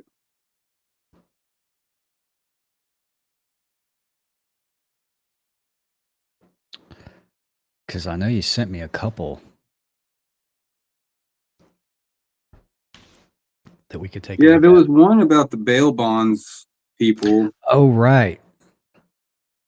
Right. You had an update about that, didn't you? Yeah, let me find that message while you get it ready, actually. Yeah, so those of you may have be familiar with this because I covered this on ATA, but I don't know how many of you guys remember this, where the cops in Arkansas basically helped these bail bondsmen raid the wrong hotel room. And they actually ended up raiding a 6-year-old's birthday party. And at the time of covering this, nothing had really happened, if I remember correctly. There was not much going on as far as anyone facing any consequences for this particular interaction. But this is where I got that footage originally, was from Justin. I saw him cover perfect. Yeah. So you guys may not know this, or you may, but all the time you'll do a video and then 6 months later or whatever, there's like a little bit of an update. And it is enough to like talk about with your friend or something, but like, is this one little sentence worth making a whole new video over? And oftentimes the answer is no, it's not. And so I'm like, I wish I had a way of updating everybody on this without just showing you 29 minutes of the same video with 1 new minute at the end, like, Yeah. and so this is one of those times, like, maybe you haven't even seen it actually, but I have actually more than a minute of updates on this. While you prepare it, I'm looking for the message in here. I apologize. I will find it though. I got it up here and ready to go. Okay, you can start it pretty much, but the dude, yeah, he's cool. The dude that's in this video, I've stayed in contact with, and he's kind of kept me up to date on everything that's kind of happened as it's went along, and it's kind of interesting. But yeah, you can start it. I'll find it real quick. Well, I think everyone has pretty much seen this video. Oh, have they? Yeah, I'm gonna let it roll a little bit while you figure it out. So, in case you haven't figured or seen this video, right now, these two individuals, the guy in the blue shirt and the guy back here in the back, and this guy, they're all bail bondsmen. That badge that this guy's wearing, that's a bullshit badge that doesn't mean anything. He's just a bail bondsman. He's not in any official law enforcement capacity. And they broke into this hotel room without a warrant with the fucking police department standing right there watching them do it. Yeah, this is a whole wrong room scenario where in the video, even you hear the people, you hear them ask, what room is it? I haven't watched it in a minute, so I'm gonna misquote it. What happened was they talked to the guy at the front desk, and they even argue about it being the wrong room, and then they go to the wrong room after. Yeah, I'm sorry. Go ahead. He told them exactly which room they were in, and for whatever reason, they went to the wrong room. They bust into the room, which is what they're doing right now on this video. They're talking about, like, I don't know what's going on. What are you guys doing? This is not the right room. They figure it out within a few minutes, and then they decide to go to the actual right room, which is just down a few doors down, and bust into it. I believe so. Here was the mistake that I think what actually happened is, if you can see, this room is 226. The room that they busted into wrongly the first time was 229. So they must just have a dyslexic guy on their payroll here that flipped the 6 into a 9. And that caused this whole spiral. They ended up getting the guy they were looking for. Yeah, but yeah, one man's man, fuck it, let's just kick all the doors down. That was basically kind of their philosophy when it came to finding this guy. You got it? Yeah, I have the big end result. There was kind of some back and forth. I wanted to kind of fill you in on all the drama, which I'm still kind of looking through. But long story short, they weren't going to do anything to these guys. I do a video on it, and then the audit does a video on it, and they get bombarded with calls. In Arkansas, here lately anyway, like, when I have a video go viral, they make changes. They hear about it. They go watch the whole thing at the PD, and they go figure something out because they want to figure it out. Like, it's kind of turned into a thing. So this is what happens. And so because of that, because of these videos, it's like the next week they decide, is it Jacksonville, right? Yeah. Yeah. They decide that they're going to press charges on these bondsmen. And that lasts, I'm not sure, I'm going to misquote. It's a week or 2 or 3 or a month or whatever. And then they decide they're not going to be pressing charges anymore, which felt like, all the hypes kind of died down from the videos. They were just lying to let it. But now that no one's talking about it, let's not pursue this.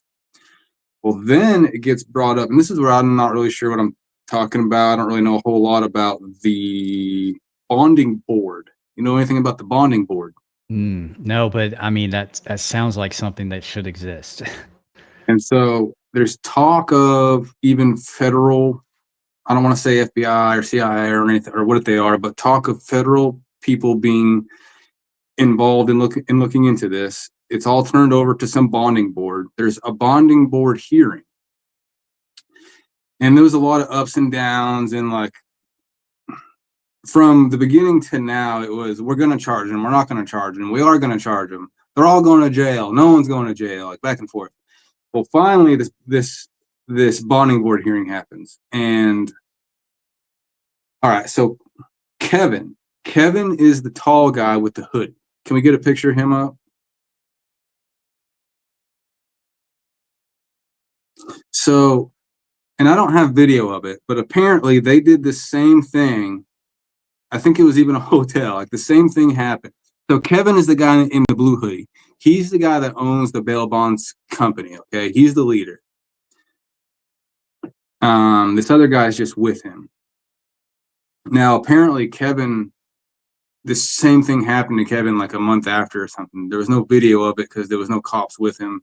I just kind of heard this through the grapevine, and it's true because it was actually talked about at the hearing. So Kevin, for this video, he got 7 days suspension, which isn't a big deal considering they were talking about putting him in jail prior to that. Well, Jacksonville was. They're talking about putting charges on him. I won't say jail. But now that the bonding board hearings got a hold of it, they're just doing 7 days suspension and a $20,000 fine, which is a lot. I mean, that's a pretty stiff penalty, but I mean, do you know if they ever filed a lawsuit, if any lawsuits were ever filed about this? Not by as I don't believe anyone ever did. No, I don't believe. Yeah, so. Man, that could have And been. there's some kind of shit to that too. Like they targeted these people in this hotel room afterwards, and it's a lot of stuff. It's a lot of hearsay. I can't prove this, but they're saying this happened to me. But I would definitely, I can confidently say, I believe they were targeted after as a scare tactic to not come try to sue anybody. That doesn't mean they won't. But you know, if you aren't in this realm, it's kind of scary. Like, I'm gonna go sue the police or sue some bail bondsman, and then you start calling around. No one even wants to take your case, and the one guy that does wants $10,000. Well, you're staying in a hotel. You know, like I don't have $10,000. I was living in a hotel for a couple days. Like, so you kind of get screwed. You know what I mean? And now the cops are targeting you.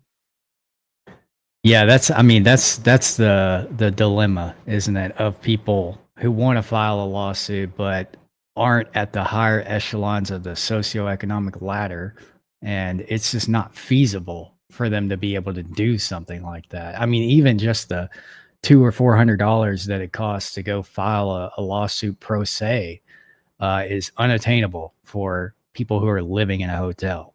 You know, so I mean, there's people that don't have an extra $20 a week, never mind 250 to go attack the police. you know, like, so it's scary. And so you can't really get mad at someone for not filing a lawsuit. It's not as easy as just going and filing a lawsuit. Yeah, it's just tragic when something this egregious fucking happens and no one can do anything about it. You know, it sucks. Yeah. And so here's where it actually gets a little bit better. Well, before we move on from Kevin, that second case that I was talking about that I don't have any video of, he got 10 days suspension for that because it was a second offense, I guess, and $10,000 fine. How many times can you be punished before you And just get your if he license? does it again, so it's kind of like a 2-year suspended sentence. So if he messes up again in 2 years, he gets it completely revoked and possibly something else. You know, possibly some kind of criminal thing, but probably not. I mean, just look at this fucking guy for a second. And this is just bail bondsman, so he's getting like qualified immunity type treatment here. Like, you're allowed to go wrongfully raid someone's house twice, and if you do it 3 times, you can't do it anymore. That is conceptually essentially what qualified immunity is. You know, that's a good point. And like, if you look at this guy, he's got this weapon slung around him. All these guys are armed. And this is a less than lethal kind of, it's one of those 40 millimeter launchers, but it shoots rubber balls. And the way you actually use this particular firearm is that you don't point it directly at someone and fire it. You can kill people doing that. The purpose of this gun is to shoot it at the ground at their feet so that the projectile hits the ground and then bounces and hits them. and loses a lot of its momentum in that Wow. process.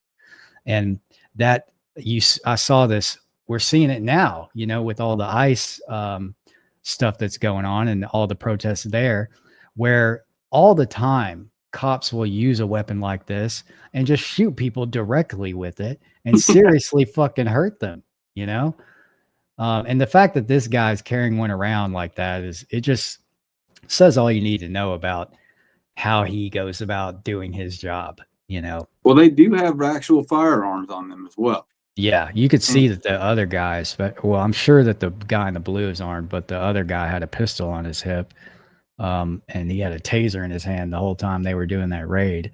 Yep. So there's actually 2 other guys there that are helping him, right? One you get a pretty good look at, and he's actually in my thumbnail. Jimmy is his name, the guy with the beard. Yeah. And there's another black guy. Yeah. This guy with the beard here. Yeah, that's him. Okay, so that's Jimmy. I'm not flip-flopping him. And so then this Jimmy, is the other guy you're talking about, I think. Yes. So those guys are both felons. Oh, and wait, how is he carrying? He's armed. He had a fucking pistol on his hip. Now, I was told all of this back when I made the video, and I wasn't able to really confirm, what kind of weapons are they carrying? Are they unlawfully carrying a weapon? What's happening here? Well, after the hearing, Jimmy got his bond license completely revoked and a felon in possession charge. Oh, he got charged with it. Yeah. Well, that's what you get, dude. Yeah. And then I have no information on the other person, as far as what happened to him. The guy that was helping them. The black guy, yeah. I don't even know his name, but I'm told that he is a felon as well. I'm told this guy that he hasn't even been out of prison very long. And kind of how Kevin works is he goes and finds these guys that have done a lot of time. And he said, and then you want a job, you want to come work for me because you're not going to find a job anywhere else. And I'm going to pay you more than you're going to make at McDonald's or wherever. You come work with me and I'm going to let you have a gun and everything else. And we're going to get away with it for a long time. And it's going to take actually a YouTube video for anyone to get in trouble. Yeah. And I imagine that he sees a lot of value in people who are who won't question the morality of what they're doing, Right. I mean, yeah, this is my savior. I'm offered a job right out of prison, making probably pretty decent money. And I get to do crazy fun stuff. It isn't like I'm part-time at the lowest place I can find, if I can even find a job, because I'm a convicted felon who just got released yesterday. This dude picked me up as I walked out and then offered me a $25 an hour job in Arkansas, which is really good, or probably more than that, And that that leads to a bigger question about recidivism and whether or not we are setting up people who come out of prison to re-enter society in a productive way. You know what I mean? A lot of these people that you're talking about, like you said, probably see this as a holy shit moment. I can't believe that someone's giving me this opportunity, because once you go to prison, you basically are consigned to being at the bottom of the barrel in as far as society goes. It's very hard to climb your way out of that stigma and do anything productive with your life. So I can imagine how these people would just be like, well, fuck yeah, I'll take any opportunity anyone's giving me, Yeah. And now you're like my Lord, I'm going to do anything you ask. Yep. I don't care if it's 2 a.m. and you want me to go get you a candy bar. I'm going to get you a candy bar at 2 a.m. Yeah. That you saved my life, dude. And what am I going to say? No. Right. And I'll raid this 6-year-old's birthday party with you. Hell yeah. Dude, I don't care if it's the wrong number. I don't care if I just heard with my own ears the guy at the front desk tell me a different number. You tell me to go in this door, I'm going in this door. And everyone's getting beanbagged in the face. Yeah. Yeah. Yeah. And that's kind of that's what he's been running until now. Hopefully he's learned his lesson. I don't know though, you know. We'll see. I mean, it usually takes a lot for people like this to get out of their ways, you know, because I imagine he's probably been doing this for a long fucking time, you know, just doing the same thing, hiring in prisoners, raiding people's houses, you know, shit like that for a long time. And I'm sure there's a lot of legit ones, you know. I don't know. I'm not saying like all he does is evil, but he's definitely not playing by the rules. He doesn't give a shit about any of that. If you watch this video after they raid the wrong room, there's no whoopsie daisies. I made a mistake. He actually kind of doubles down and is like, nobody freaking move. Y'all stay right here. Like, you don't have any control of me, dude. First of all, you're not even a cop. Second of all, it's the wrong room. Yeah. And then they offered as compensation to pay for a week of that hotel. That was their like peace offering for that whole thing, was to pay for a week of the hotel stay. Yeah, which they knew they screwed up. Yeah, big time. Yeah. All right, dude. Well, I guess I'll let you go, man. I don't want to keep you here the whole time. I appreciate you taking the time to come in here and hang out and talk about the Hanceville thing we did together. And just to give people a heads up, I've talked about this a little bit before about the street cop training and the video we may be working on in the future together when that comes out. Dude, I got some more stuff on that today, actually. Oh, sweet. So we'll talk later, but that's a good one for everyone watching right now. When you see a street cop training video come out with me and John, you click on it. It's going to be good. Yeah, for sure. And we're also working on another investigation together. I don't want to say anything about what it's about right now, but Justin has already filed several FOIA requests. We have a lot of evidence and documentation. We'll eventually probably end up traveling to a place in Arkansas to do this investigation. But it's in the preliminary stages right now. We're still comparing some stuff, but we definitely found some very interesting things about this. I can't go too far into this one yet, but there will be a serious deep dive investigation happening as well. This is a good one. This is something that you all have known in your hearts from the beginning, but there's no evidence of it. Well, we got evidence of it. Yeah. Yeah, we do. And there's no going back from that one now. It's I want to stop talking about it because it's really hard. That's all I'll say. You've known it in your heart for a long time, but now we're going to show it to you. Yes, that is a perfect way to characterize what we're going to do with that investigation. So it's going to be fun, and it's going to be really good. So please tune in for that. There's a lot more John Lang, the Random Patriot collaboration coming in the future. Hell yeah. We're going to make some powerful allies in this space. So yes, sir. Dude, again, I appreciate you coming on here and devoting some time to my live stream and to going to Hanceville with me and doing that whole thing. I've told you guys this before in the chat, but Justin and I are pretty good friends now after this whole year and us working together and doing a couple things. And I'm sure that you're going to be seeing him on my channel pretty frequently in the coming months. So get used to that face, man. Hell yeah. It's been a pleasure, man. And we will definitely do it again. Yeah, for sure. All right, man. Well, again, thank you for coming. And I guess we'll see you in another live stream soon, if nothing else. Sir. And please go subscribe to Justin's channel. It's pinned in the chat. Go subscribe to it. It would mean a lot to me and him, I'm sure, if you guys could I would really appreciate it. Definitely. All right, man. Well, thanks a lot, John. Yeah, anything you have a good time, and you treat my boy okay. I don't want to see any hateful comments. Oh, don't worry, they're coming. My chat does nothing but hate on me. I'm kidding. They're great. All right, man. Well, we'll catch you next time. Thanks for coming in, dude. Peace, guys. See you guys later. Ladies and gentlemen, that was fun. You know, did quite a bit there. What do you guys got to say about that? I haven't been paying attention to the chat much. Just wanted to get through that before we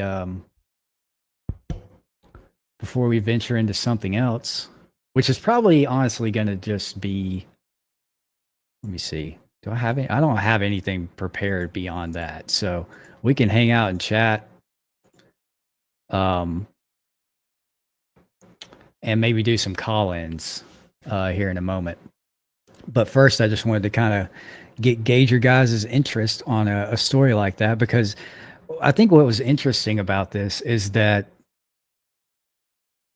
there was no body camera footage to put attached to that story, but I still felt like it was something that we needed to talk about and cover, and I think it's going to end up being a pretty good video. Once I get the chance to edit it down and stuff like that. Thanks for the content. My pleasure, Keith. Going back to view the Random Patriots video. Yeah, you should. Please go support Justin. I mean, he's a great content creator. Yo, shout out to Eclectic Electric or Electric Eccentrics. I don't know where I got that eclectic from, but glad you're here in the chat, dude. Haven't seen you in a minute. You would like to see a further deep dive on street cop training? Oh, well, we have something very interesting planned for that. That's going to be, I think it's going to turn into a really fun video on top of like something that's still investigatory in nature and could stand on its own as a piece of journalism and not just comedy and commentary. What's the update on Freeman's arrest? I highly recommend if you guys haven't already checked it out. Let's go there real quick.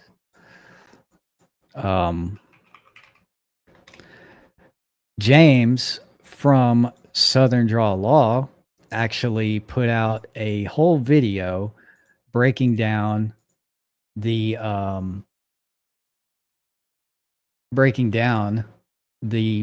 interaction involving James Freeman and his arrest. This is the video. Here's the title of the video. I will actually put this in the chat for you guys if you want to save it for later or whatnot. But this is one of the most thorough, unbiased breakdowns of that whole situation. And he said everything that I probably would have said anyway. So once again, yeah, if that's the last thing you saw on it, that's the last thing that I know of in terms of updates. What's up, Donald? Good to see you here again. But what do you guys think about the more in the field content that I was doing there with that Hanceville investigation? Would you guys be interested in seeing more content on the channel that involves me actually going somewhere and reporting on something that's not necessarily a First Amendment audit either? More like some very loose-ended journalism than just watching body camera footage and all of that, you know. As long as I stay safe, make sure to wear sunscreen. Yeah, I would get and I also have to be invited into every doorway, so that's kind of a problem. And I can only film when the sun is not directly overhead. And I'm not a vampire. These are just things, you know, that I have to do. Yeah, no, I'm not. Yeah, you guys are right. There's multiple people saying it doesn't matter what we think. It matters what you want to do. And you are right about that. And I'm sure that there will be a time where there are things that I just want to cover that I go cover in person. But, you know, I just trying to kind of gauge your interest on that content in general, because there's a lot of it to be had, but I just don't follow up a lot on that stuff because it's just outside the traditional realm of the stuff we cover here. So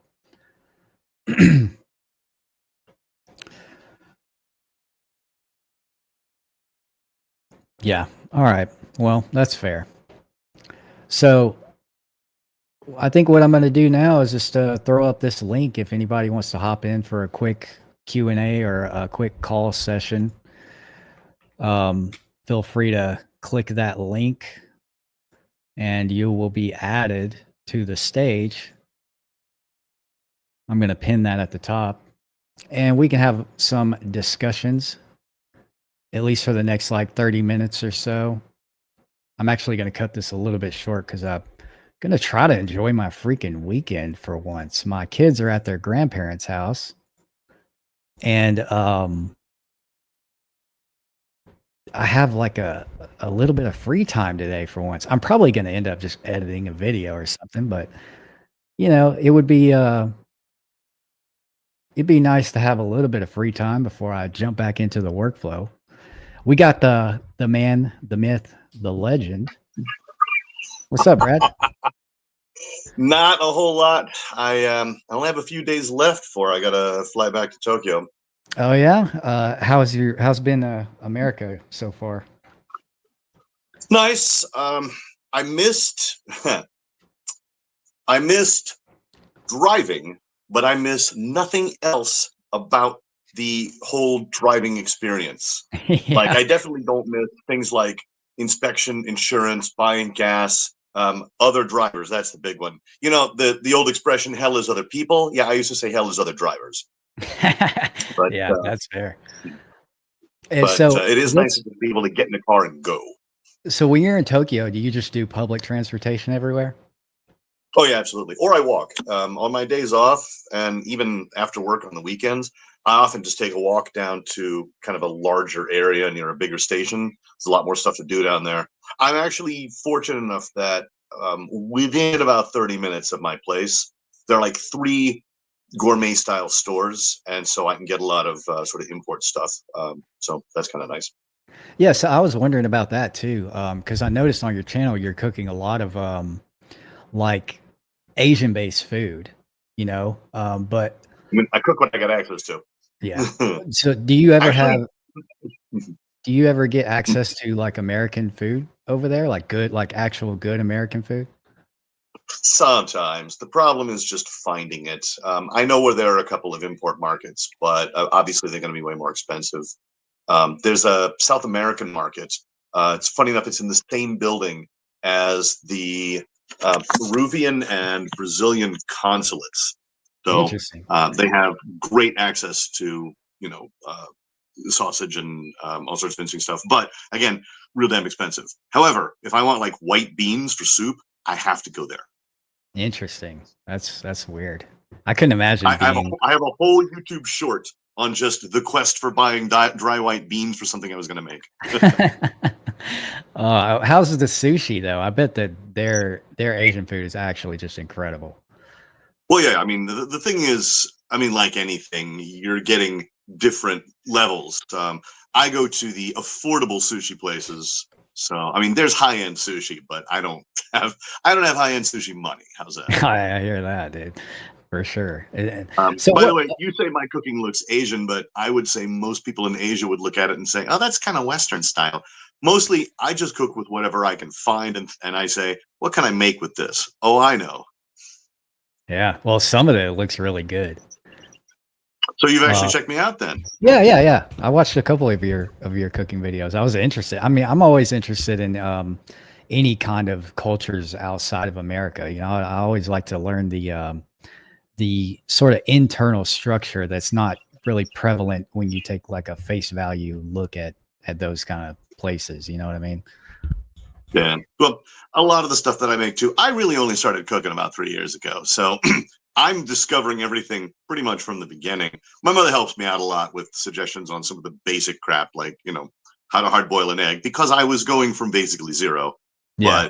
But yeah, I mean, I can make things now.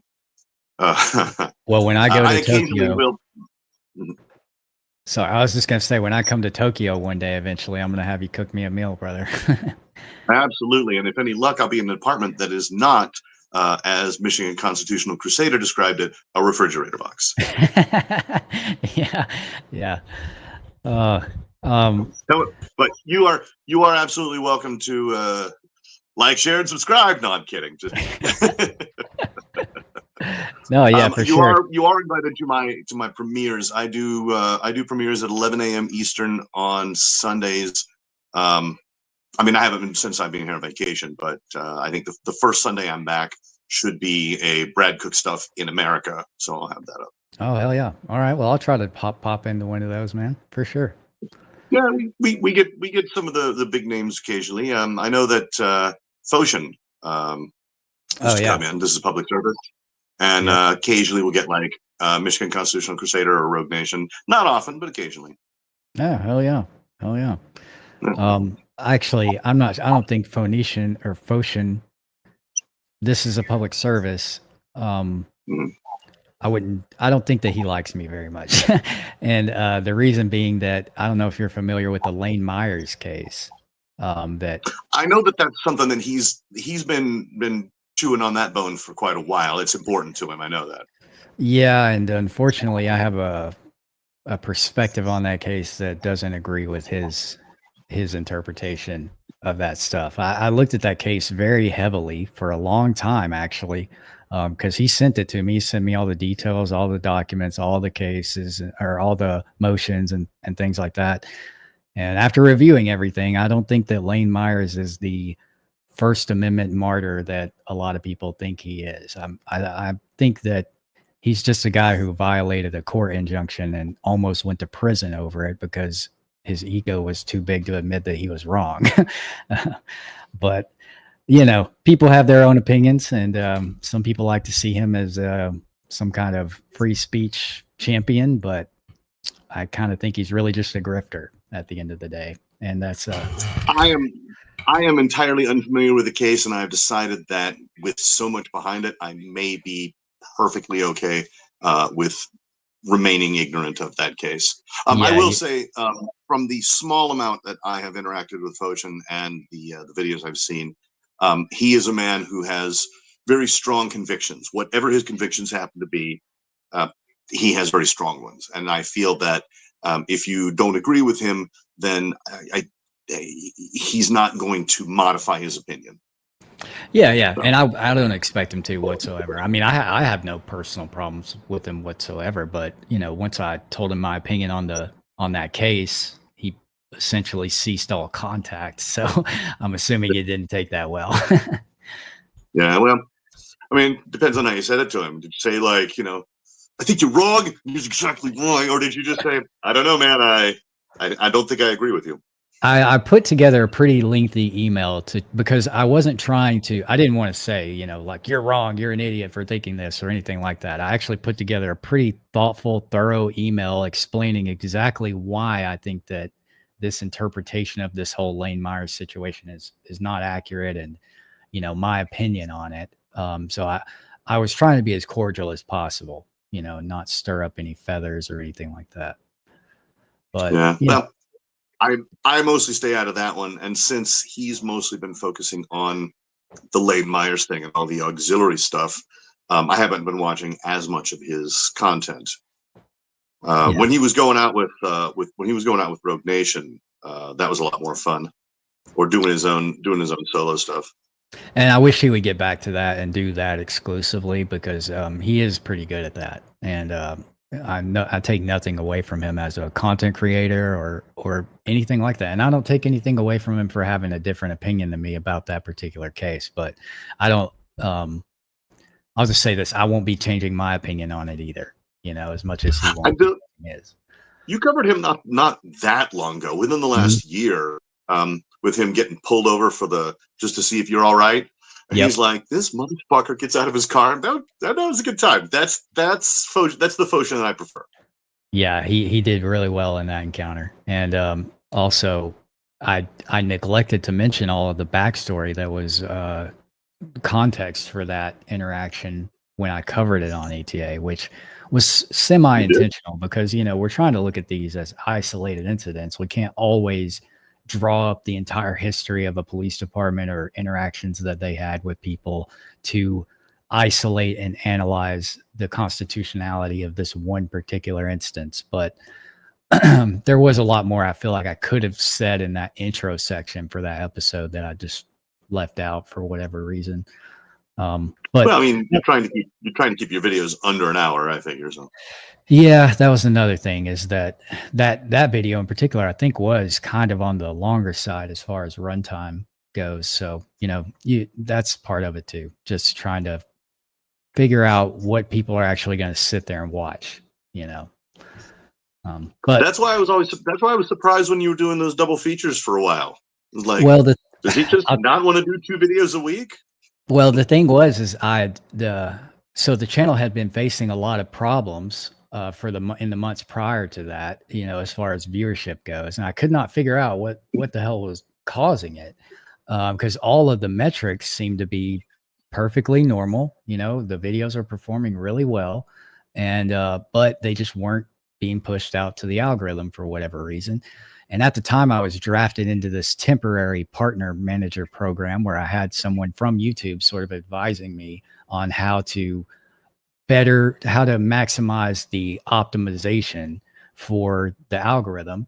One of the things that they suggested was increasing the runtime of the videos, trying to make them kind of longer. So that's how we ended up with the double feature, is, to try to appease that. But unfortunately, it just never worked out. And no one really liked the double feature, so I just stopped it. All right, I was curious about that one. Yeah, runtime is kind of my problem. I mean, I figured out pretty early on when I started the channel, it's a marathon, not a sprint. But I mean, I could get 1,000 subscribers tomorrow, and I would still be months away from the watch hours that I would require, because none of my stuff almost all of my newer stuff is like under 10 minutes. Yeah, it's difficult to get to that watch hour mark, and that's, I mean, just the stringency of getting monetized on YouTube it's getting more and more difficult as the years go by, no doubt. Well, yeah, when they move shorts to their own category. Although, to be fair, I don't do a lot of shorts, and my shorts are not my longer videos chopped up. All of my shorts are individual original videos. Yeah, and that's how you should do it, for real. I do it the other way, and it's not nearly as good. But all right, well, Brad, I could probably talk to you all freaking day, and we got Donald. Yeah, man, I'm not going to monopolize your stuff, man. So, but it's a pleasure. And honestly, that's one of the reasons I was disappointed about Thursday. Is I'm like, when I get back to Tokyo, that time difference is going to stop me from doing any of this crap. Oh yeah, that sucks. Well, I'm glad you were here. I'm glad you got to be here and pretty much all the streams while you were in America, at least. Yeah, well, and, I'll still be around. I'll still be around Tuesday. Okay, sweet, awesome. And I was gonna say, I've been thinking about, because I have a really fucked up sleeping schedule. My 2-year-old, her sleeping schedule is just crazy. So we also have a 6-year-old who has to get up and go to school at 6 a.m. every day. So I try to stay up at night so that when my 2-year-old wakes up at 3 a.m., she's not waking up everyone in the house, and I can still, make sure everything's good for her. So my sleeping schedule has been terrible lately. And I've been thinking about doing a really late night stream one night, and maybe that would align more with what you got going on, but we'll see. Yeah, I mean, just, shoot me, let me fire off a time at some point like that. You got my email address. Yeah. For hey, sure. Electric Eccentrics. And no, I'm not in a hotel room. This is my mom's place. This is the guest room that I'm just kind of hanging. This is where my old desktop is. All right, brother. Well, we'll see you next time. Okay. Give somebody else a shot. Get Kat back up here. She was pretty cool. Yeah, if she joins, that'd be cool. All right, brother. All right, we'll talk to you soon. All right, look, guys, call in, come in. We only got 2 people in the room right now. I'm gonna post this link one more time. Hit me up. What you got? We're gonna add Mr. Barker III. What's going on, man? Oh. Am I on? You're on, brother. Oh, hey, how's it going, man? Good to see you again. See you. I just called in just to encourage other people to call in. But it's definitely good to see you, man. Definitely good to chop it up with you. The guy that's got me seeing freaking case law everywhere I go. Yeah, I remember you telling me about I was that just last time. watching I was just rewatching some some Star Wars stuff, right? And like watching like fight scenes, and then I'm watching the new stuff, Kylo Ren, right? And I'm like, oh, Kylo Ren, Kylo versus the United States, Ren versus the United States. Yeah. That's funny. You can I see know, it anywhere I you know want. it's so stupid. Like I can't turn it off, man. And you did it to me. Sorry for infecting you with that, man. I have the same condition, believe it or not. It's contagious. Yeah, yeah. I just I see it, and because I think oh, for me, like, in order to start understanding things, I have to kind of put myself in the situation. You know what I'm saying? Like it helps me remember everything. Like, oh, okay, if I, and then also from, for my life, like, what I'm saying, like, if I'm walking down the street, like, okay, what applies here? Okay, Yeah. Terry versus Ohio, I could get Terry stopped walking down the street, whether I'm doing something wrong or not. But, like, those things could happen, But I always try to actualize it in my brain just to help me understand the situation. Dude, well, I have two things to say about that. First of all, I think that that's a good practice to have, and you're not the first person to tell me that. In fact, I've had some viewers tell me that they even practice in the mirror, like what they would say in certain situations. Like if a cop were to approach them on the street, they kind of articulate it in a mirror just to have that like train of thought to enter into, once you get into a situation like that. And the second thing I was going to say is that it's, almost everyone's introduction to the world of like what law enforcement is like, what the judicial system is like, comes through them having some kind of bad experience with law enforcement at some point in time, or having something that shifted their perspective just a little bit that led them down the path of trying to figure out what is actually going on here, And sometimes that's just watching an episode of ATA, and sometimes it's themselves getting arrested. But whatever form it takes, it seems that a lot of people walk that path that you're walking right now. I guess you're not alone, is what I was going to say. I believe that there was it's a long time ago, but my brother got actually, like, the cops cuffed him up and put him in the back of his car. He was running his mouth. He was saying all the stuff that you should not say to cops. You effing pig, F you.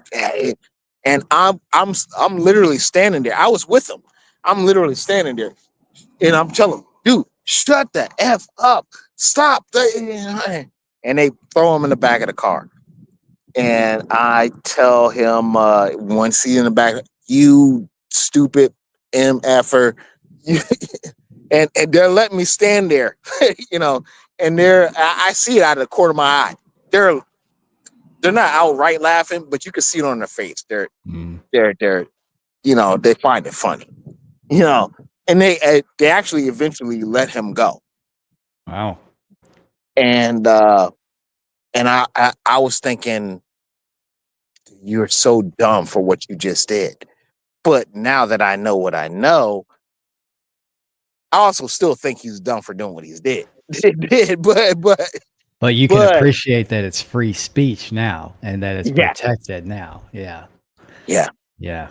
That's dude, I think that's one of the biggest hurdles that the general public has to get over, is the fact that cursing and telling the cops how you feel is not illegal, and people paint it out to be like this, like, moral sin to say fuck the police, you know, and to tell the state that you're not appreciating their government action right now.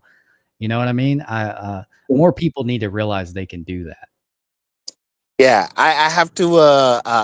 I try to find a balance. You know, in my everyday life. I don't know, maybe because I'm a black guy.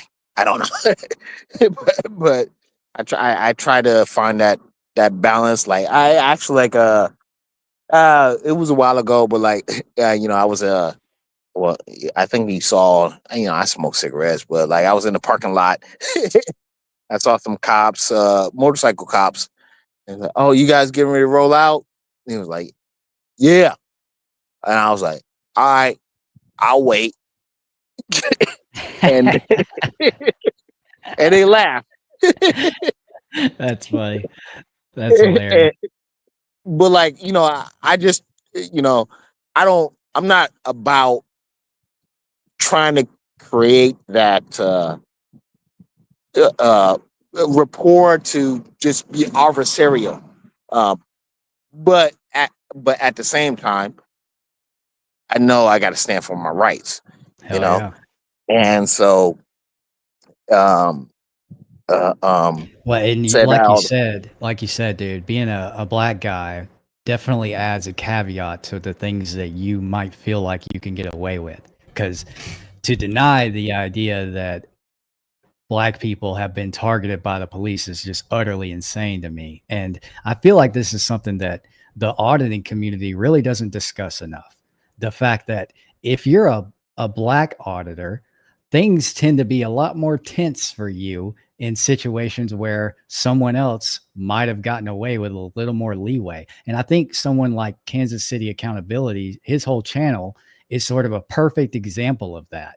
You know, like he's just a guy being as nice and cordial as you possibly can be, and doing silent audits where he's not doing anything illegal, and yet you still see the degree of treatment that he gets, you know, for doing the most innocuous things, you know. Yeah, So yes. He is he his approach is so laid back.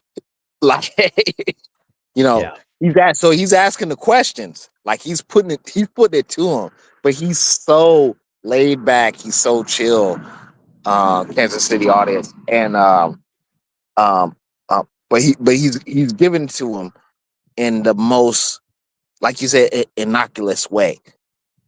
And that yeah, is and yet he still gets treated like a criminal immediately, you know. And I think a lot of that has to do with just how he looks, you know, and the fact that he's an African American dude standing outside of a bank, you know. And to a lot of people in this country, that alone looks suspicious. yeah. There was that, yeah, you know, well, there was comments back and forth. Where am I at? You know, yeah, I'm originally from Connecticut. I live in California. People was commenting, think about because of the sunlight, like where could I be? Yeah, Oh I'm yeah, in yeah. California. It's late. It's late to most people right now. Yeah, It's dark for most of us.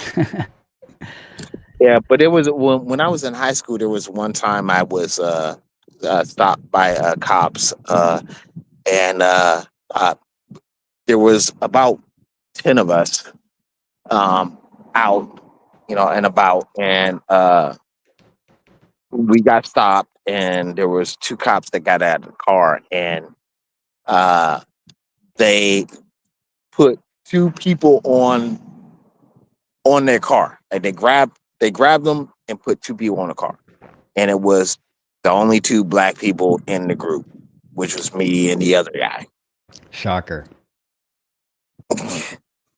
Yeah. And we were like 13, 14 years old at the time. Not surprised. The So whole group. what year was The that? whole group. You know, What year do you and think that was in? that was 1991. 1991.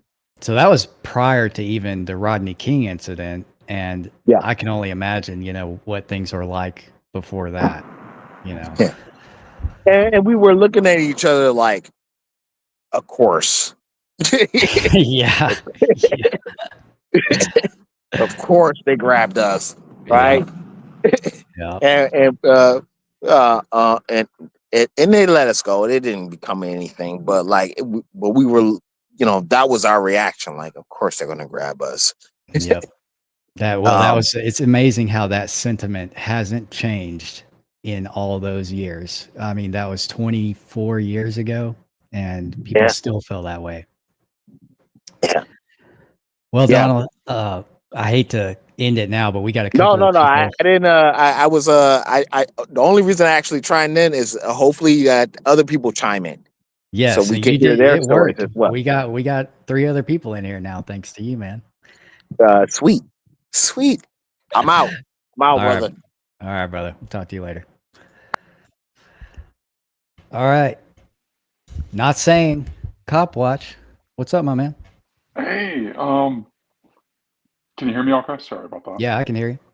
All right, so I got a legal question for you. Let me I throw up got the into an let me put on the disclaimer before I tackle this question really quick. All right, what you got? So I got into an argument on the internet, and right or wrong, that means I lose. But we were talking about Right or wrong, that when means you you're on a lose. traffic stop, Yeah. you the passenger, whether they have to follow the directions of the police officer. And I know from like Brendlin versus California and Maryland versus Wilson that the passenger is seized. And at the same time, they're not really detained No, because they if are they're, detained. well, okay, so if they're detained in like my state, you would have to produce ID. No, see, it's not a traditional detainment in the sense that you're now under legal obligation to. I forgot how the court worded this in the Maryland versus Wilson case, but essentially the thought here is that you can't be implicated in a Fourth Amendment detainment because the temporary intrusion that's happening into your Fourth Amendment rights is not enough for you to qualify for any kind of claim because of it. So essentially what they were saying was it's a minor inconvenience more than it is a implication of the Fourth Amendment. So Okay. yeah, that's kind of the thought process behind it. Yeah, that's what I was thinking, that they were like seized but not detained, if you know what I There's mean. yeah, and there's really no true distinction between those two Okay. phrases when you're using them in reference to someone being stopped by the police. They are both seized and detained. It's kind of the same. The words mean the same thing in that context, but it's not it's not a detainment that would implicate your Fourth Amendment unless they are specifically detaining you on some criminal basis. If you're only detained as in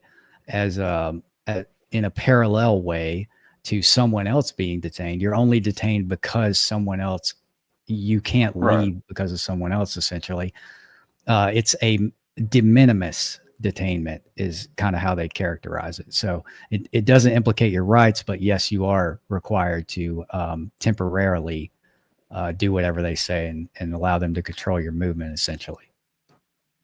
Is there anything else that gives the cops the right to do things other than control their movements in that kind of a situation, or is that basically it? Well, first of all, it's not a right; it's an authority. They have the Right. Okay. authority Sorry. to control. Yeah. But it would, if they develop reasonable suspicion of a separate crime in the course of detaining the driver. So let me paint an analogy for you that because it's very circumstantial what you're asking. Let's say that they're driving and they witness someone on the road speeding. So the cop initiates a traffic stop on someone for speeding. He approaches the vehicle. There are multiple occupants in the car. Now, at this point that he's approached the vehicle, he only has reasonable suspicion to suspect that a speeding violation has occurred. So Right. the only one that he can legitimately has a reasonable suspicion against is the driver. But now let's say he approaches the window and he smells marijuana in a state where it's illegal. Well, now that smell could implicate everyone in the car. So he could theoretically develop a reasonable suspicion for anyone in the car to be possessing an illegal substance. And the new reasonable suspicion that he's developed that's of a separate crime, totally divorced from the original traffic stop, could grant him additional authorities to go Right. further and demand, ID or something like that. Okay. Cool. All right. Thanks. I really appreciate some clarity on that. Absolutely. Love your program and keep it up. Thanks so much. Thank you for calling in, man. Feel free to call back anytime. All right. Bye-bye. All right. I'm going to get Sons of Liberty in here next because he was actually in here earlier, and I think he's the next one on stage. What's up, brother? Hello, Mr. John. How are you doing, sir? I'm doing well, man. How are you? Oh, I'm doing all right. Taking a little break before I get my wife out the door and get her to go support me. Hell yeah. Hell yeah. I had a question. I was watching your stream just the other day, and I noticed that a lot of your comments were talking about when John Bryan said that MIMS is rooted in safety. Sure. Okay, and so like I kind of understand this concept, but I want to run it past you and see if I've missed anything. So I think part of what it is that originally in the case, like, a lot of the studies they were citing, the incidents, it was about safety. Mhm. Like it was very, very much in their minds about it. But then the Supreme Court went further than safety and said that it's just, even if it's not safety, it's still reasonable to get people out of the car. Right. Yes, that's the Okay. Yeah, that's the MIMS case. Yeah. Okay, so I'd actually made a video about MIMS and didn't know that. So I guess I'm going to have to go back and redress that. Yeah. So I'll clarify it a little further and kind of give you my interpretation of what they were really saying in that case. So Yes, sir. if you read the case, the officer that was involved in that case, he actually didn't, his primary motivation for getting people out of the vehicle was not safety. It was just what he did. Is what he did. He just thought that it was more efficient and a better way to carry out a traffic stop to just get the people out of the car instead of having to talk down to them at the window or having to do, stand on the side of their car near the road. So while the courts mentioned this, they went through a lot of trouble to say this is certainly something that invokes officer safety. But the logic that the officer was trying to convey was that this is something I want to do every time I pull someone over, even if I don't think that there's any safety implications involved here. He wants to do it. And this is the phrase that is kind of the key phrase in the MIMS case is as a matter of course. As a matter of course. As a matter of course, meaning that in the course of any traffic stop that I'm involved in, that is what I'm going to do. And that is where the Supreme Court essentially was like, yeah, well, even though we can invoke officer safety, we can prove the efficacy of this ruling just through officer safety. That doesn't have to be the premise through which we found this doctrine, Okay. That's about what I was thinking, but there's always a lot more to learn no matter what. Yeah, of course. I also wanted to say thanks for giving some attention to old Random Patriot. He's actually kind of from the neck of the woods I was born in, and he's actually covered my little brother who was just arrested. One of the things I like Southern Draw Law for is he's really good, and you as well. You guys are really great about being very accurate with what the law says. And actually, like down in the comments, I wound up having a little debate with a fella. And, in his mind, what the judge did was unconstitutional, in which, pointed out, like, No, like according to the original Constitution, the amendments didn't even apply to the states until like the 1860s, right? Right. Like he's like trying to say that this is some sort of affront to the founding fathers, and actually no, that's very much how they set up the country originally. And then I go through and mention Article 3. The Judiciary Act, which were both signed by George Washington. Yeah. This is very constitutional. And then I go in and, with the situation was in Arkansas, and so quote Order 6, and boy, this guy's just like, no, you can't be in trouble for filming from a lobby. Well, it's up to the judge's discretion. You got to understand these things are so localized, and that's part of what makes America great is we do not have a top-down system that makes all the orders. All the little individual states get to try their own little way in our great experiment, as I like to call it. Yeah, it's a way for us to, for one, have a granular government that can appeal to the demands of the locality that it is serving, which is what we want, and Yes. that's why I say a lot on the live stream that I think that affecting change at the local level is generally the best way to go about affecting change, because that is the where it will see the most direct impact on your life. And like to add, it's not even just that. It's like a lot of folks don't think about this, but when you're trying to fix things at the federal level, what you're trying to do is usually impede on another state's right to do something. That's very Right. And true. so it's not even just that, it's that you're actually doing harm to others when you try to go at it federally. I'm a big proponent of trying to fix things locally. Yes, and I think that that's how you do it. Like if enough people at a local level have established a standard for something to be happening, it catches Yes, on. sir. And As a it's matter like of fact, wildfire. oh, go ahead. Oh, I was going to No, say, yeah, yeah. to pull back to MEMS, like one of the best ways to battle that is locally, because you've got so much say over what can be in the course of duty in your local area. Whereas, on the federal level, good luck with that. Yeah, seriously. And not only that, but it'll take literally 10 years for you to, if you were to even be able to affect change at the federal level. Whereas you could start a petition right now in your local city to change the policies of your police department and potentially get traction and get something done within a few months. This is, yeah, it's so true. I'm not for sure. Do you ever get into politics on YouTube? I touch on it briefly, but I try to not, Yeah. I would say that I'm not a political commentator, but there's certainly overlap. Right. There's one guy, what's his name? Calls himself Destiny. Oh, yeah. And I'm you know familiar who I'm with him. talking about? Mhm. Yeah, he actually threw a little shade at you once. I was like, okay. So it was like the audit hates cops. Somebody was doing a silent audit, and since it's strange, the cops should look into it, I think is what he was meaning. Can't remember. It's been a few years. But anyway, he was talking about how like angry grandmothers in their local area are more likely to get a stop sign up for a stupid reason than anyone is to change anything at the federal level. He's right. He's Like you might definitely need right. 17 angry grandmas and you can get something done in your local area. Yeah, as a matter of fact, I had something, a friend of mine said something funny to me recently that was, we all hate Karens, right? We have this whole stereotype about Karens nowadays, but it's funny because Karens are one of the few groups of people who really get shit Things done. Yes. Yeah. Yes.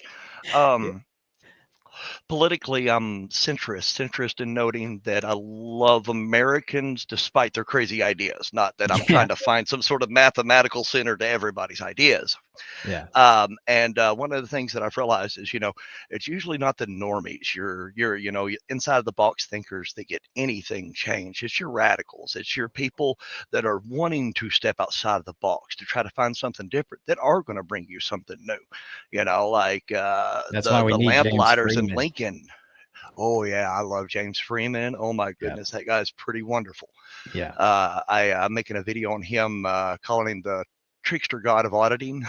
That's good. That's good. His utilizations of like ash conformity and Milgram's obedience, sort of Yes. like, yeah, he does a really good job of that. I really enjoy his content. I agree. And I couldn't agree more that we do need radical perspectives in order to effectuate any meaningful change. Oh And yeah. that's the thing is we need those radical ideas to swing the pendulum in one direction so that we can then find a compromise for where we want that pendulum to land. You know? Right, but part of the hardest fight of that is trying to get the radical ideas to like hit with the normies because you Yeah. can't get anything done without the normies. Well, Like that's just super important. I'll say that the auditing community itself is a testament to that because although Amen. it has existed for probably 15, 20 years to some meaningful degree, we're just now getting to the point in society where people understand what First Amendment auditing even is. Ain't it? Ain't it? Like You I'm know? really in the past couple years really gotten into it. Like I know that I'd caught Auto on a couple of Mhm. videos years ago. Jeff Gray, I'd seen some of his, but it's not like I had entrenched myself into it. I'm a lot more into politics myself. But especially after my brother's been auditing for years. I think he's been falsely arrested like 8 times. And Wow. one of the most recent times was that a an adult attacked my nephew, who was a minor at the time, wrapping his hands around his throat. And Mm. in Arkansas, that's a certain level of charging. And they wound up charging the guy with almost nothing. Even the judge was upset about it. And my brother approached the detective to, kind of complain. And when my brother said, I don't give a fuck to something he said, he solicited you know some I was offended and locked my brother up, and that was about my final straw. So Ugh. I've Yeah. turned everything from politics into this. Like Sons of Liberty is a brand new channel. My original one's called Founding Farther, denoting that our founders were they were tyrants. Yeah. As Yeah. great as they were for their time, they were tyrants, and there's so much stuff that we got to do further on than that. So Dude, yeah, I've just shut that I, down, and I feel all like I you want and to do is I, auditing now. dude, you and I should have a stream sometime where we talk about constitutional history because this is a Oh topic yeah, I really don't get to talk about a lot, and it's not interesting necessarily to a lot of people, but it's important Mhm. information to know. The first Yeah, chapter of the book is dedicated to talking through how we got to even having a constitution and why we have ain't it. it? And Ain't it? I think that that's an important discussion to have. But um, dude, I gotta cut you off a little bit here. We okay, got like a couple more people to go through, but yes, man, sir. this I really you should email me sometime because I would at least like to engage in an email dialogue with you about this stuff. And so please do that. Send me an email, man. Most certainly. Is the email on your It's on. page Yeah, yeah. under descriptions? Okay, Yep. awesome. Well, nice Shoot to me an meet you, email, Mr. brother. John. You as well. I'll talk to you soon, man. Yes, sir. Bye bye. Bye. Man, I like that guy. He reminds me of the people that I'm surrounded by a lot. Like I told you guys, I grew up in Alabama, and I grew up around a lot of people like you, Sons of Liberty, and a lot of thinkers. We'll just say that, and people from the South that oftentimes, get a bad rap just because of their dialect, and people don't really take what they have to say seriously. So I appreciate people like you, and I would love to connect with more people like you. So yeah, email me, man. All right, Catherine. What's up? Hello. Hey, good to talk to you again. Good to talk to you again too. I was goaded into talking to you again because of oh gosh, what was his name? I forgot it. Donald? Yes, Donald. Yeah. Yes, he said it, so I was like, okay. Yeah, you got to do it. You got to do what the Donald says. But I was going to say, about the late night stream, I would definitely watch that because Yeah. a lot of the times I can't sleep, and then I have nothing to really watch because I watched all the audit and all the court stuff. So yeah. Yeah. Well, I think I'm gonna do that. I don't know when. I don't want to put like a time frame on it or anything like that because I'm bad enough at sticking to this schedule. But be on the lookout or turn your notifications on because I'm sure that it will just happen randomly one day, and depending on how it goes, we may turn it into a regular thing. So I appreciate you saying that, though. It's good to know that at least some people are interested in that. Oh, and the constitutional history, I would really watch that. That would be very interesting. Y'all's conversation, I was just like embroiled in it, like, ooh. Yeah. Yeah, and that's that is a whole topic that I feel like the entire auditing community could benefit from learning about, because it really, when you understand how we got to where we are now, it really gives you a good idea of where we're going to go from here, because you can kind of see the evolution of the entire judicial system and the frameworks that we use to set those up, and what they transformed into over time. So then you can take that knowledge and look at the current landscape of, legislation, litigation, those kind of things, and sort of get a sense of, the trajectory of those things based on what we know from the past. Yes, because those who do not learn from history are doomed to repeat it. Yeah, very much so. Very much so. And honestly, I think that the auditing community has repeated it in a lot of ways that they don't even realize. Specifically, when in the formative years of this country and just prior to us being founded, there were a lot of movements that were going on that were, you could characterize as being very similar to how the auditing community is operating today in a more modern standard. Yeah, see, that's interesting. I would really want to watch a stream of that. It would be really neat. I would really watch it. All right, chat. Well, I guess we're going to do a freaking constitutional history stream one day. I hope you guys are ready for that and take notes. And then you need, a teacher's glasses and, a ruler. Yeah, that's a good idea. I should set up a whole scene for this and be like your constitutional history teacher for that day. That's a great idea. Okay. Later. All right. Thank you, Catherine. Appreciate you calling in. All right. Let's see. Who do we got next? I think Dropskilla was next. You're muted at the moment. What's up, bro? Dropskilla. What's up, man? Hey, what's up, man? I just wanted to say you really opened my eyes to just how often, constitutional right violations happen in the United States. Because I recently moved, I had no idea it was that bad. But yeah. Where did you move from? Dominican Republic. Interesting. How long have you been in the country? Like 2 months, maybe.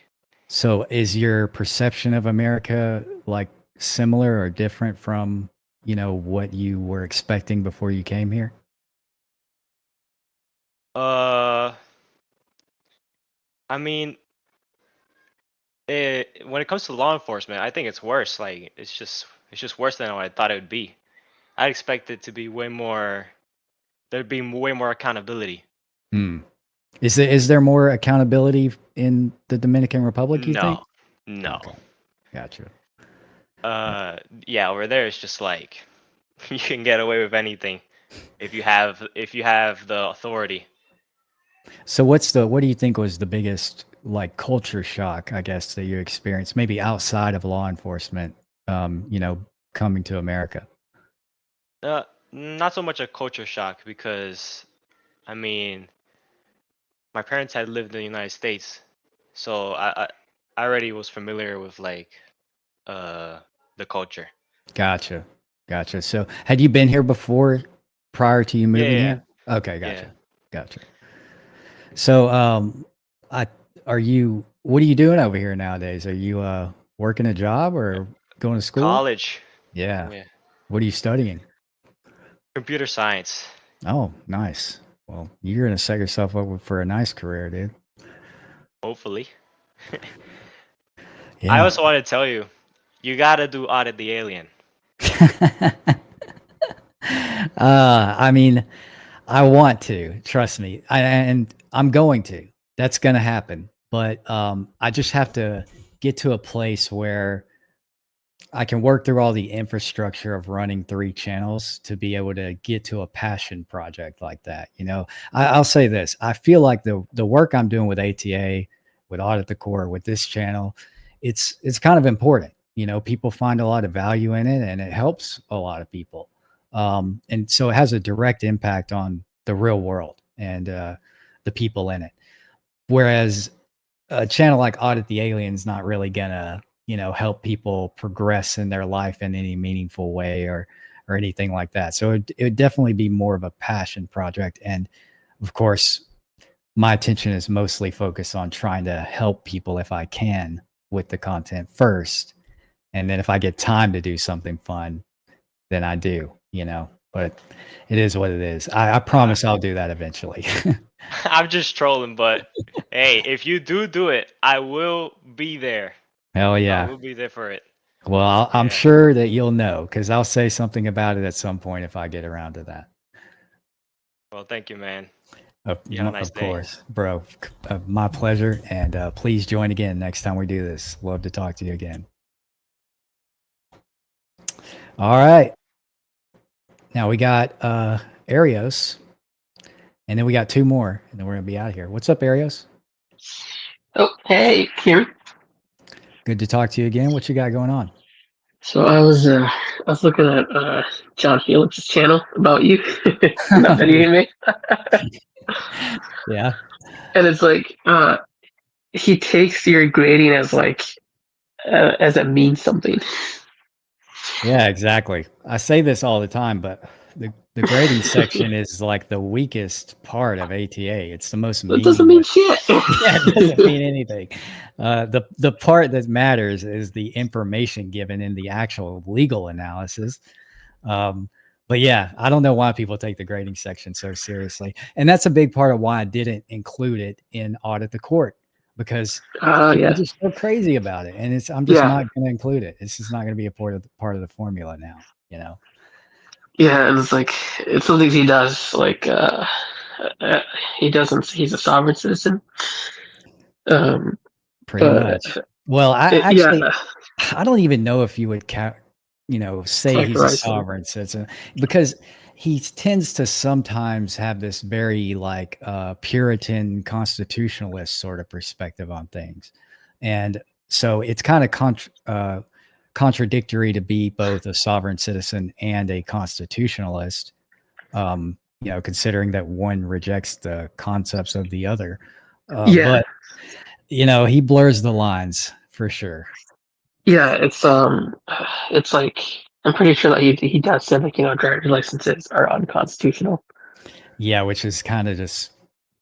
And my retarded. thing is, it's like if you're so adamant about it, then don't drive with a license. That's look. Here's the thing that I've been finding myself saying recently is that a good way to judge what people believe is how they actually act. So Yeah. you can say all day, I'm a sovereign citizen. I don't believe in this, that, whatever. I'm a constitutional purist. I don't believe in driver's licenses. But if you're driving around with a driver's license and not contesting that idea, then it seems like you don't mind participating in the society and benefiting from it. Yeah, that's what I'm saying. Because he's like, he's saying how we should resist, and call it a peaceful resistance. And the only thing I'm gonna say is any kind of resistance against police will get you jailed or killed. Yeah, and interesting that he still participates in pretty much every aspect of the current law enforcement system that exists. Yep. So I'd struggle to say that he's this is mainly why I won't debate him, is because I don't feel as though he has strong principles when it comes to this stuff.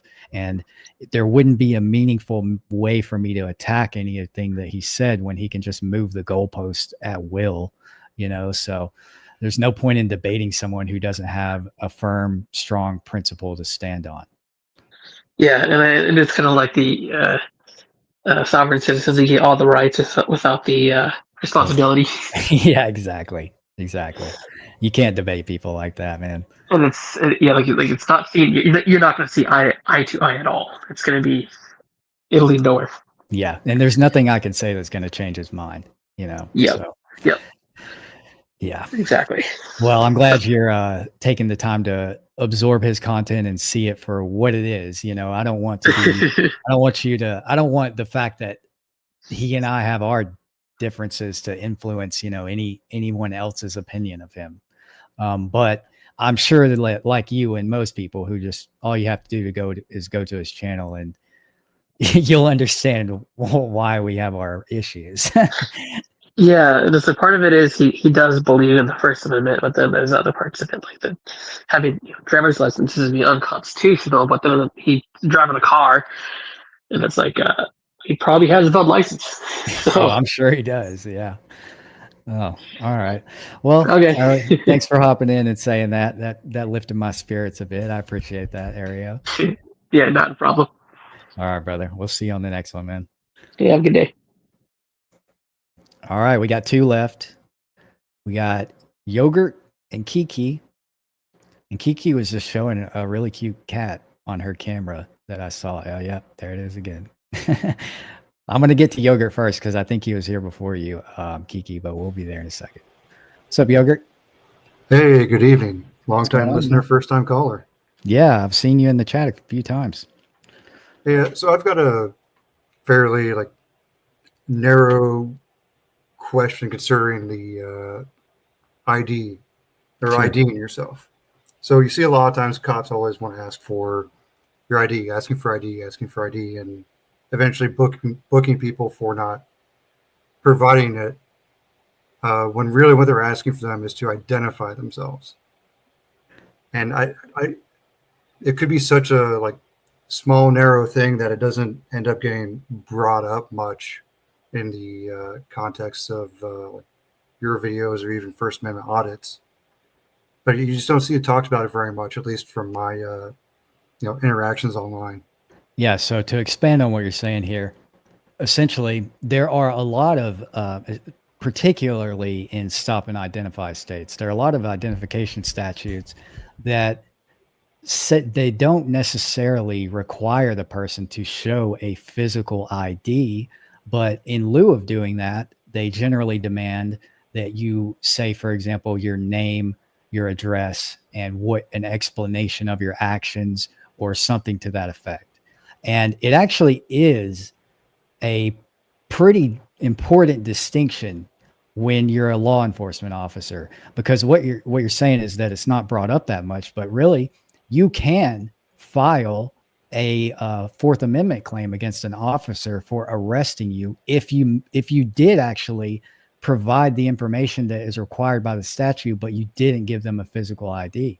And I've seen many interactions where the state statute or local ordinance, whatever it may be, only requires them to give your name, date of birth, and whatever other condition, but not a physical ID. And the cops say, you have to give me your ID, when that is not what the statute says at all. And that's not the legal obligation that you're under as a person being detained by the police. And there actually have been a couple of different successful Fourth Amendment claims based on that, based on the fact that an officer was demanding a physical ID when the person had already satisfied the requirements of whatever state ordinance that has to do with identification law may be at play.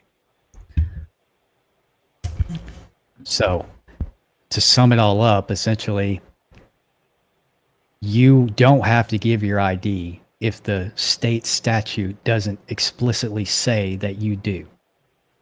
Right, and I don't think there is any state statute that actually says you have to carry an ID on you at all times. No, there's no statute about that, but there are statutes that outline that if you're in possession of a license, that you do have to give it to them. Yeah. So there very well could be a situation where you are lawfully required to present an ID, a physical ID, to the officer. And that is especially true if you're in a car, of course. You know, there's almost always a separate transportation code that requires you to give your driver's license when you're stopped during a traffic stop. Yes, yeah. See, the one about certain states requiring, like, if you have an ID, you have to give it to them outside of a traffic situation. Of course, that one I was not aware of. Well, it's also generally accompanied by the language we were discussing earlier, so that you either could give your physical ID or provide that same information that on it. But if the cop is demanding the physical ID, you have it in your possession and you don't give it to them, that could certainly constitute a violation. Okay, right. Yeah. Thank you for the explanation. It's just one of those things that have been poking around my head for a while. Sure. Yeah. But And I think the best way to really figure out more about this would be to look at states that you're not in, look at their identification laws and how they've been litigated in their circuit courts. And I feel like that'll cue you into a lot of the nuance that's around that topic. Right. And on a completely unrelated note, with sovereign citizens, one of my, I think our favorite topics is I work in the maritime industry, and so I work quite a lot with maritime law. So always, I get a bit of a chuckle when they start talking about it. Yeah, they'd love to. That's one of their big talking points, is that we never officially ratified the Constitution, and that we still exist under this quasi maritime law that was not even really it never really was enacted to a meaningful level at a country level. You know, there was a lot of things in our transition period from getting out from under the thumb of the UK or Great Britain at the time and becoming our own country, and a lot of process and things that were going on and legislation that was going on in that time. And it's so easy for people to cherry pick stuff from that time period to sort of rest their entire argument on, because, you know, most people don't know anything about that point in our country's history. Yeah, because, you know, modern maritime law, especially, you know, mostly centers around how, you know, how I as a shipper do not have to pay out any insurance claims. Yeah, the vast majority of it. Right, and a lot of it has to do with, like, you know, international relationships and how we're going to regulate commerce on the sea. You know, things like that. Modern maritime law has almost no criminal elements to it. You know, but yeah, that's certainly a talking point that they love to bring up, no doubt.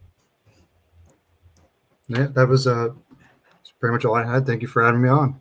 Absolutely, Yogurt. It's a pleasure talking to you. That's an interesting question. I appreciate you jumping on here and asking it.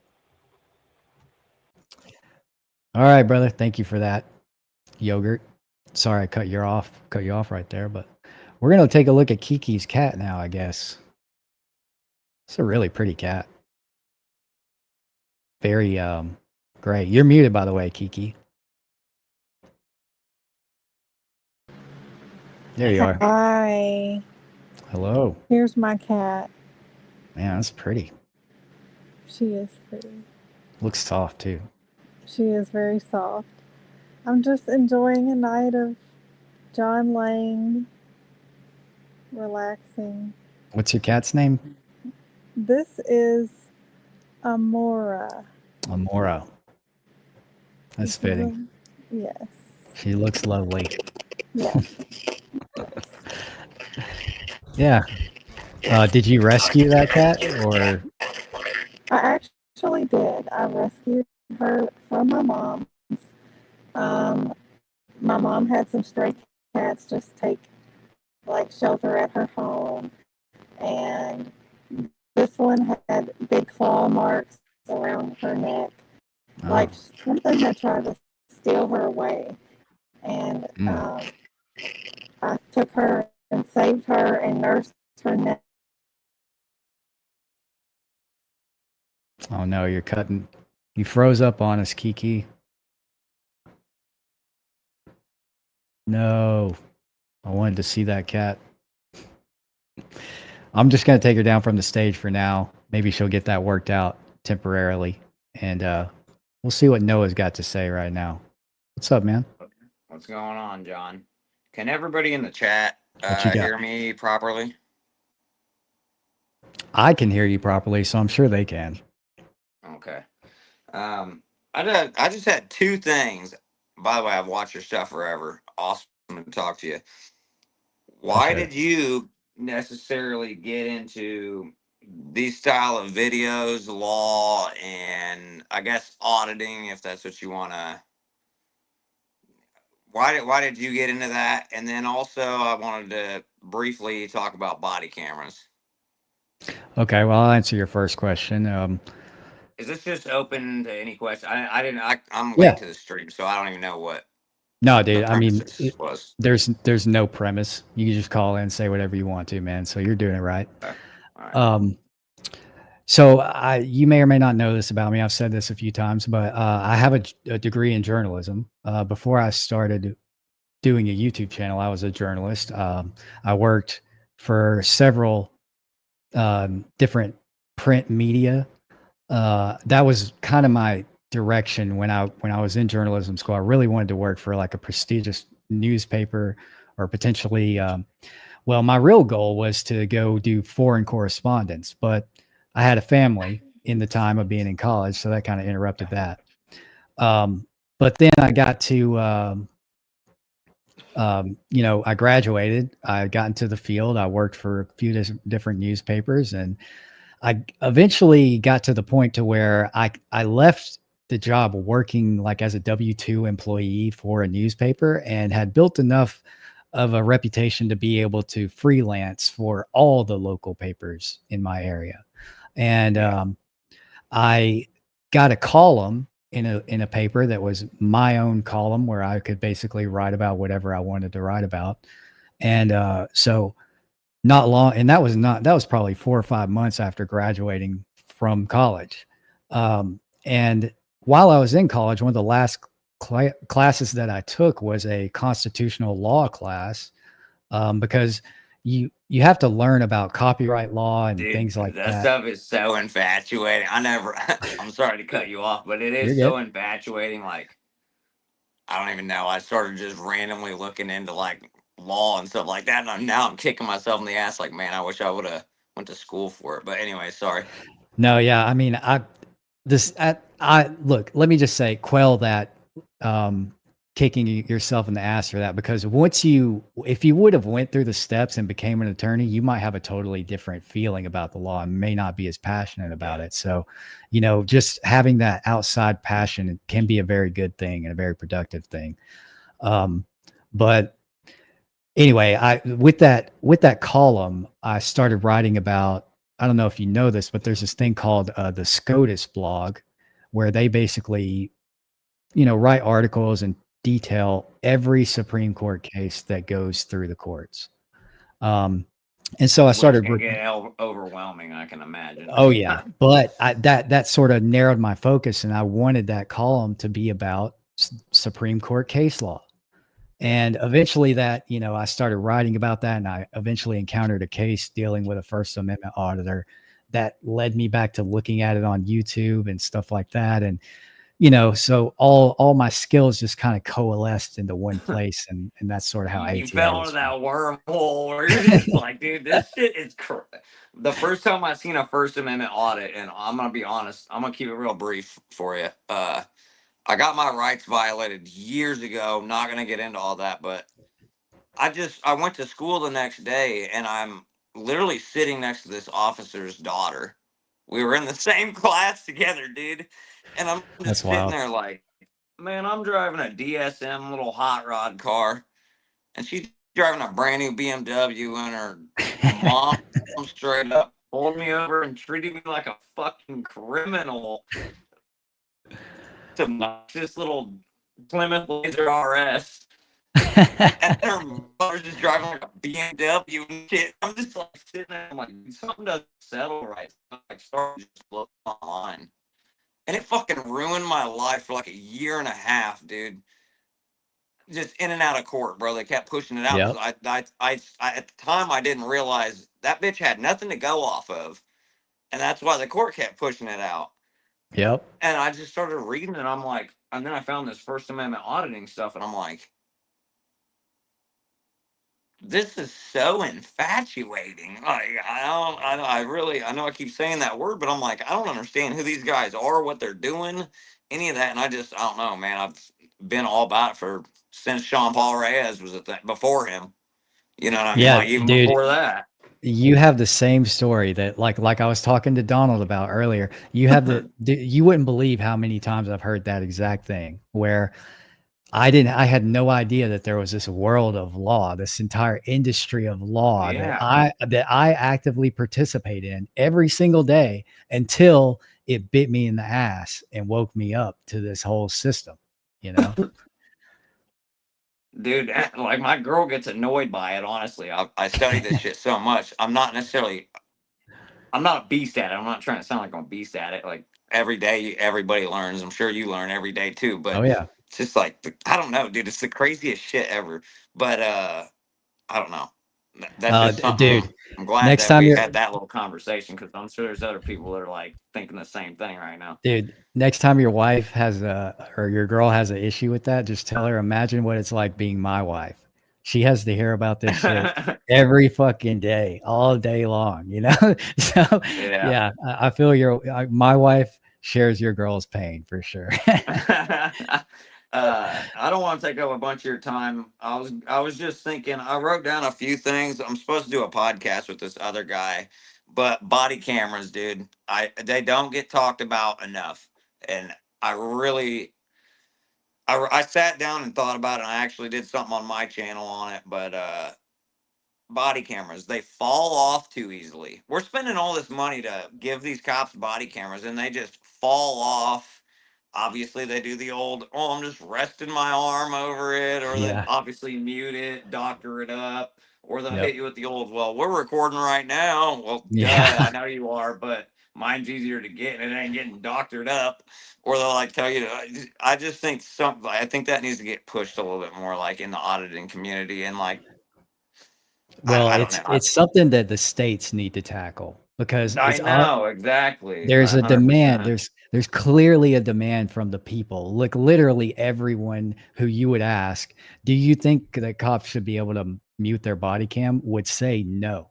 So Yeah. why isn't this a sentiment that is reflected in our state law or law enforcement policies?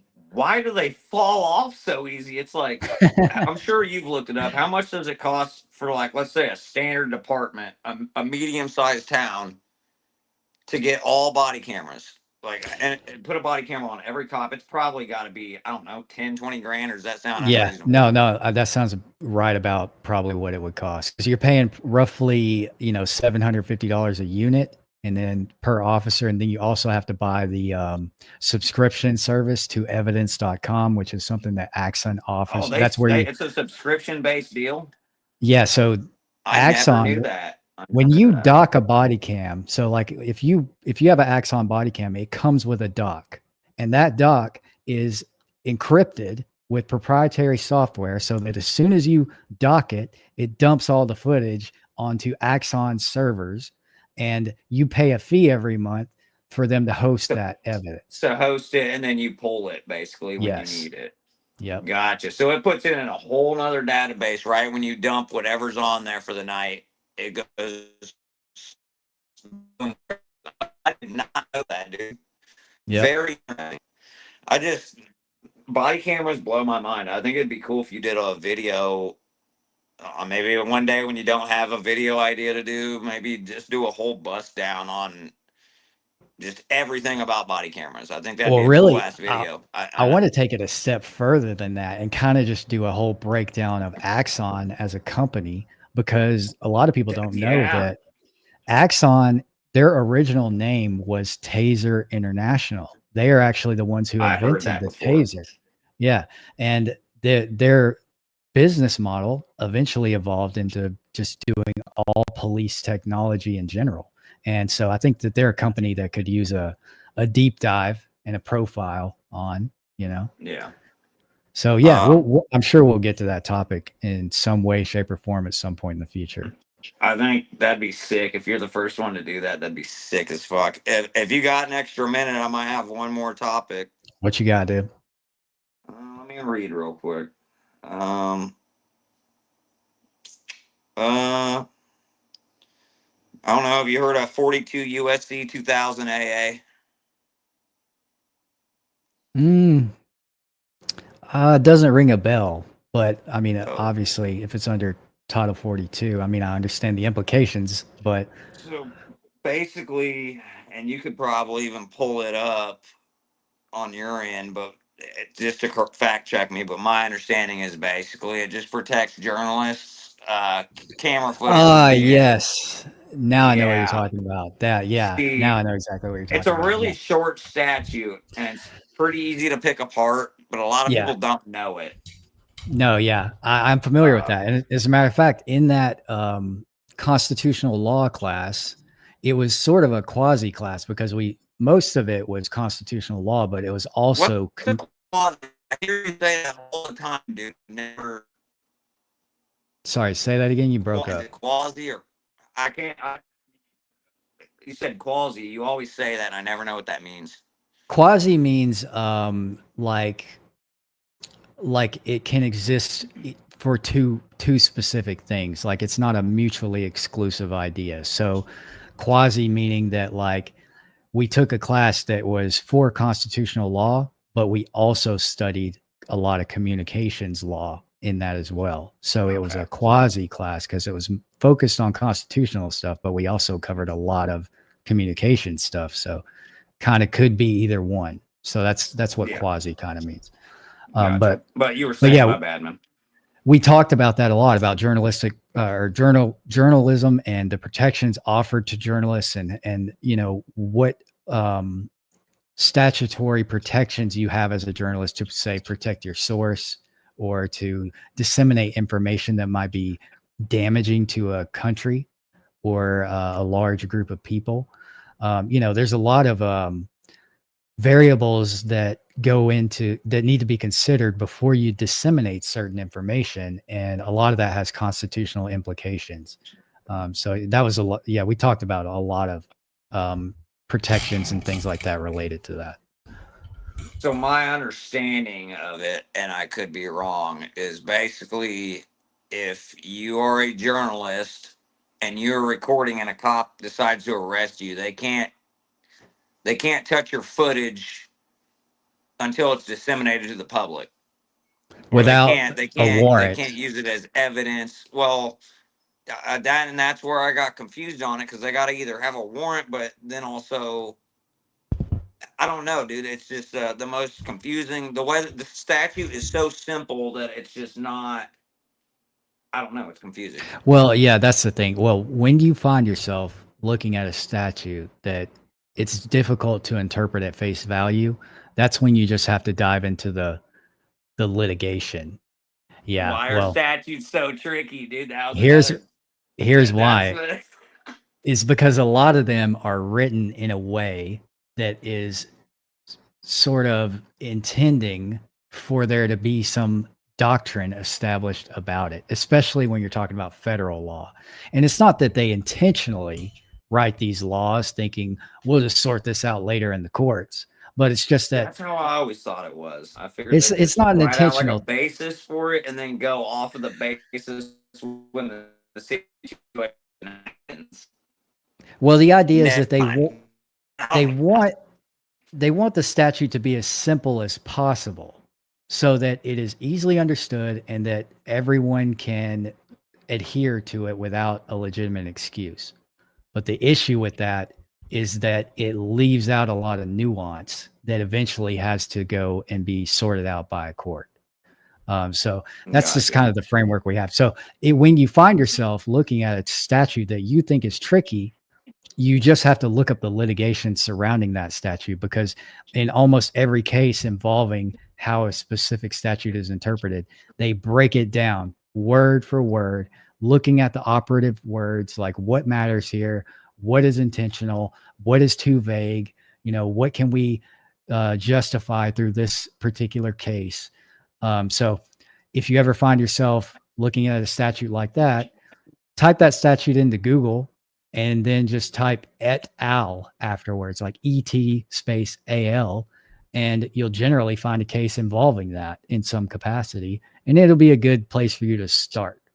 trying to understand and interpret You it. said et.al. Et space al et al. Oh, et It's space just al. yeah, it's just a legal phrase that's often attached to lawsuits. It's just a key word that you can use to get a statute and find a lawsuit related to it. Gotcha. All right, man. All right, Well, man. got a couple more people to get through to here on here real quick, so I'm gonna move on. But dude, this was a fun conversation, bro. Feel free to hop back in here, Noah, anytime we're doing this, man. Yeah, dude. What days are you doing that, or is it? no I know you don't really particular have a day specific. yet. Dude, it ain't letting me know when you're going live either. And I had a couple other YouTubers that I watch, and it ain't letting me know when they're going live. Harvey Freebird was even having a problem with it the other night. Yeah, I mean, well, it seems like that's a plague that affects pretty much everyone in this Yeah, space. it's stupid, but no, I'll definitely jump back in here.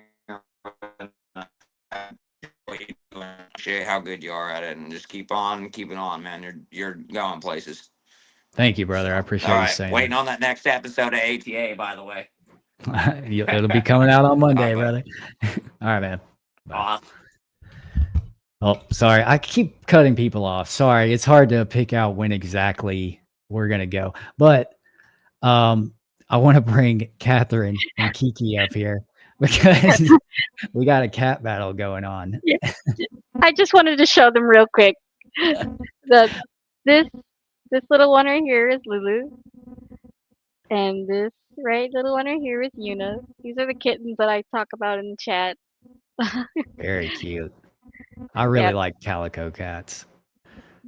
Yeah, they're both really little pretty. tortoiseshells. They're so That's cute. cute. Stop it. Yeah, good girl. I have a tortie too. I love my tortie. She's not in here right now, but yes. Here's my other boy, my Dean. Oh yeah, he looks like a chunk. Mama Dean Bean. Yep, that's Dean Winchester. His brother isn't in here, but his brother is Sam Winchester. I'm glad I could create a safe space for cat appreciation.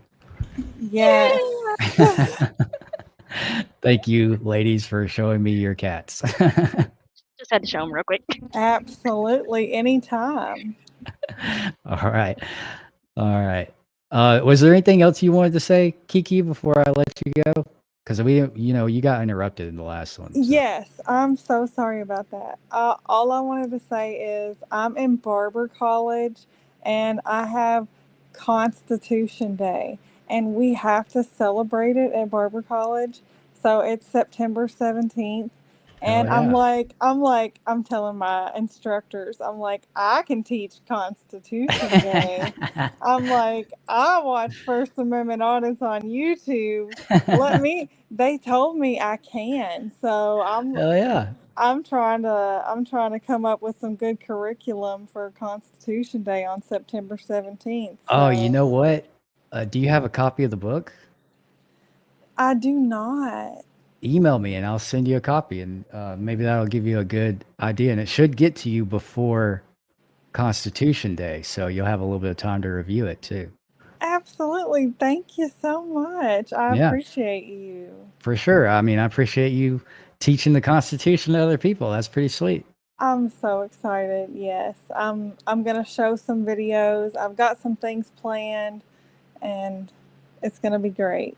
Well, I think the book will really give you a good place to kind of, at least if nothing else, as far as like, telling people how the Constitution works, it'll give you the first chapter, like I said earlier, kind of goes through how we got to the Constitution. That might be something that, you could glean from the book to use in your presentation. You have no idea how excited I am. Thank you. Absolutely. Just shoot me an email. I will email you. Yes. All right. Well, we'll see you around, Kiki. Thanks for showing me your cat. See ya. Yes. Absolutely. Anytime. I love my babies. All right. Talk to you later. All right. Bye. All right. We got AJ. This is going to be the last one, and I got to head out. This is already going way too long. So I'm going to get to AJ, and then we'll be done with this, ladies and gentlemen. Can you hear me, first of all? Yes, I can hear you. What's up, man? Okay, so I just want to say this is my only second stream I've ever been on, and I caught it accidentally, like the other dude said there was no notification. But anyways, I wanted to point out something that the entire internet seems to be ignoring, and every one of you guys also on the Jacksonville case, or the issue, I should say, about the headlights. Everybody keeps commenting about the headlights, and you were the only one that had the screenshot of the law, and at the very bottom, it gives them carte blanche, the cops, that is, to determine whether or not they want to use their headlights. And I presume it means, like, in case they're kind of trying to, come up stealth on a house or something like that, and it's raining at night, and they can do it, quote unquote, safely.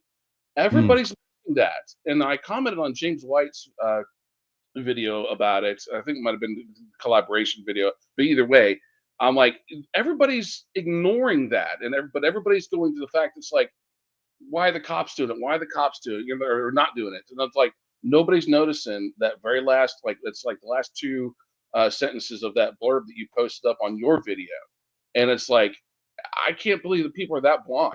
It's.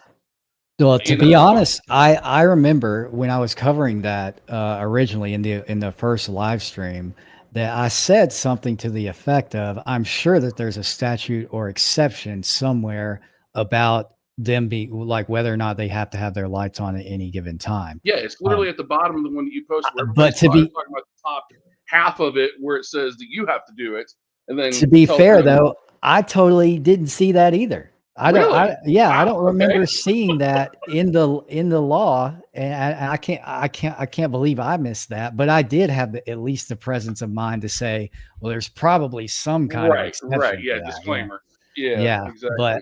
But yeah, I completely missed that too. But another thing that people tend to miss about that I think a lot of the people who kind of aren't on the cop side, which no one should be, but one thing that they're missing is that they're completely ignoring the seatbelt part of this. Like, I've heard a lot of people say, well, if we can prove that he didn't have to have his lights on, that's it. Everything after that is completely unconstitutional, what have you. But there's another part of that, which was that the cop witnessed the Mr. McDaniel not wearing his seatbelt, or at least according to him, he did. Right, I Now, pointed that out too. So there's only two factors on that whole video that really go in his favor, and one is I can't see who's in the car, and the other one was the cops' wipers weren't even on, so it wasn't raining. I don't. Yeah, but I think know the first cop. I didn't pay attention to anybody else's, but the statement that he made saying I couldn't identify who was in the vehicle, I think is completely divorced from whether or not he actually witnessed McDaniel wearing a seatbelt. Him saying I couldn't see who was in the vehicle doesn't mean he couldn't see whether or not McDaniel was wearing a seatbelt. Now, that would be a good defense to have against a charge like that. To say, well, he said he couldn't see in the vehicle. How could he see that? That would be something to argue. But it doesn't negate the constitutionality of the officer potentially even just having thought that he saw that, even if he didn't in reality, Right. But yeah, that seems to be an element of it that people tend to just brush under the rug when they're talking about that case as well. Yeah. So, yeah. But that's all I wanted to. So I just wanted to point that out. I was like, oh, wait a minute, I got a chance to talk. So now everybody's just able to go look find that blurb on your video. Yeah. Well, yeah. Well, I mean, it's pretty random. We don't do this at any particular time or whatever. I'm just killing time at the moment. So I mean, hey, I'm glad you came in and got to be a part of it, dude. Feel free to hop back in. You never know when we might be doing call-ins. So. All right, man. Well, yeah, dude. You guys have a good night. Be safe out there. You too, brother. Have a good night. Remember one thing: don't talk to cops. Yeah. Everybody heard that. Listen. Take heed. All right, brother. Talk to you later. See you later. All right, ladies and gentlemen, that was fun. That was a good time. Shout out to everyone who called in. I appreciate you guys doing that and participating in this live stream. I like this being dynamic like that, where we do different stuff all the time. I don't want to be stuck in this narrow box of like, you only come here to watch body camera footage. So it's nice to branch out and it's really nice to interact with you guys on a more personal level. I feel like it's good. It's good for me. It's good for y'all. So, all right, ladies and gentlemen, I got to piss really bad. And so I'm not going to do a long drawn out tangent of an episode. We've already went like 30 minutes over time anyway. So thank you for being here. Thank you for being part of this. And I hope to see you in the next one, which will probably be on Tuesday. Definitely should be. I have no reason to think it won't. All right. No promises, though. All right. Thank you again for being here, being a part of this. And yeah, we'll see you in the next one. So cheers.